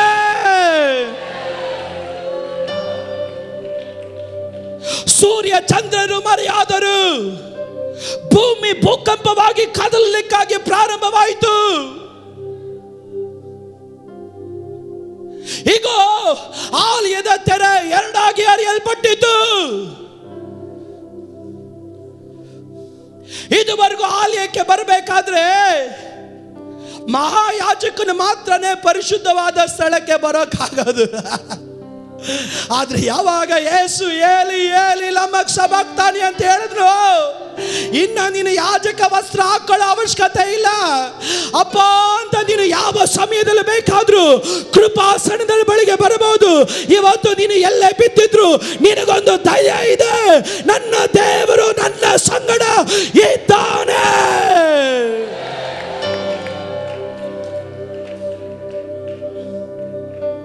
You are not alone. God is with you. ಓ ದೇವ ಪ್ರಸನ್ನತೆ ಸ್ಥಳ ತುಂಬ್ತಾ ಇದೆ. ದೈವ ಸಾನ್ನಿಧ್ಯ ಈ ಸ್ಥಳವನ್ನು ಆವರಿಸದೆ. ನೀನು ಏನು ಮಾಡೋ ಅವಶ್ಯಕತೆ ಇಲ್ಲ. ಆ ಹೋರಾಟ ನೋಡಿ, ಆ ಪ್ರತಿಕೂಲಗಳು ನೋಡಿ, ಇವತ್ತು ಶಿಲುಬೆಯ ಹಾಗೆ ಅನುಭವಗಳು ನಿನ್ನ ಜೀವನದಲ್ಲಿ ಇರ್ಬೋದು. ಆದರೆ ನನ್ನ ಮುಖ ತಪ್ಪಿಸಲ್ಲ, ನಾನು ಬೆನ್ನು ಕೊಡ್ತೀನಿ. ಹರಿಲಿ, ಗಡ್ಡ ಹರಿಲಿ, ಮುಖಕ್ಕೆ ಕುಗಿಲಿ, ಶಿಲುಬೆಗೆ ಹಾಕಲಿ. ಆದರೆ ನಾನು ಒಂಟಿಗನಲ್ಲ, ತಪ್ಪಿಸ್ಕೊಳ್ಳೋಕೆ ಹೋಗಲ್ಲ. ಮರೆ ಮಾಡಕ್ಕೆ ಹೋಗಲ್ಲ. ನಾನು ನಿಂತು ದೇವರ ನಾಮಕ್ಕಾಗಿ ಸಾಕ್ಷಿಗರಿಸ್ತೇನೆ. ನಾನು ಒಂಟಿಗನಲ್ಲ, ದೇವರು ನನ್ನ ಸಂಗಡ. ಕೈಗಳನ್ನ ಮೇಲೆ ಎಲ್ಲರೂ ಎದ್ದು ನಿಂತು ಯೇಸುವೆ, ಕೈಗಳನ್ನ ಮೇಲೆ ಯೇಸುವೆ, ಕೈಗಳನ್ನೆಲ್ಲರೂ ಎದ್ದು ಗಟ್ಟಿಯಾಗಿ ಯೇಸುವೆ, ಇನ್ನ ಗಟ್ಟಿಯಾಗಿ ಯೇಸುವನ್ನು ಕೂಗಿ ಕರೆಯಬಹುದು. ಇನ್ನ ಗಟ್ಟಿಯಾಗಿ ಸ್ಥಳದಲ್ಲಿ ಯೇಸುವನ್ನು ಕೂಗಿ ಕರೆಯಬಹುದು. ಇನ್ನ ಗಟ್ಟಿಯಾಗಿ ಯೇಸುವನ್ನು ಈ ಸ್ಥಳದಲ್ಲಿ ಕೂಗಿ ಕರೆಯಬಹುದು. ಇನ್ನ ಗಟ್ಟಿಯಾಗಿ ನೀವು ಯೇಸುವನ್ನು ಕೂಗಿ ಕರೆಯಬಹುದು. ಇನ್ನ ಗಟ್ಟಿಯಾಗಿ ನೀವು ಯೇಸುವನ್ನು ಕೂಗಿ ಕರೆಯಬಹುದು. ಇನ್ನ ಗಟ್ಟಿಯಾಗಿ, ಇನ್ನ ಗಟ್ಟಿಯಾಗಿ, ಇನ್ನ ಗಟ್ಟಿಯಾಗಿ, ಇನ್ನ ಗಟ್ಟಿಯಾಗಿ. ನಾನು ಒಬ್ಬಂಟಿಗನಲ್ಲ ಅಂತ ಹೇಳುವವರು ಮಾತ್ರ ಗಟ್ಟಿಯಾಗಿ ಕೂಗಿ ಕರೆಯಿರಿ. ನಾನು ಒಬ್ಬಂಟಿಗನಲ್ಲ ಎಂದು ಹೇಳುವವರು ಮಾತ್ರ ಕೂಗಿ ಕರೆಯಿರಿ.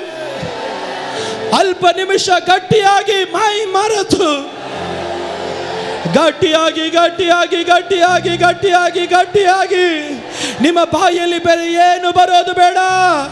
ಯೇಸುವೇ ಯೇಸುವೇ ಯೇಸುವೇ ಯೇಸುವೇ ಓ ರಾಬಾಬಾಬರ ಶಬಲಬರ. ಆ ಕೈಗಳನ್ನು ಮೇಲೆತ್ತಿ ಕೂಗಿ ಕರೀತಾ ಇರಿ. ಈ ಸ್ಥಳದಲ್ಲಿ ದೈವ ಪ್ರಸನ್ನತೆ ತುಂಬುತ್ತಾ ಇದೆ. ಈ ಸ್ಥಳದಲ್ಲಿ ದೈವ ಮಹಿಮೆ ಆವರಿಸಿಕೊಳ್ಳುತ್ತಾ ಇದೆ. ಈ ಸ್ಥಳದಲ್ಲಿ ದೈವ ಕೃಪೆ ತುಂಬುತ್ತಾ ಇದೆ. ರೇಬಲ ಬರ ಬಲ ಬರ ಶಬಲ ಬರ ಬಲ ಬರ.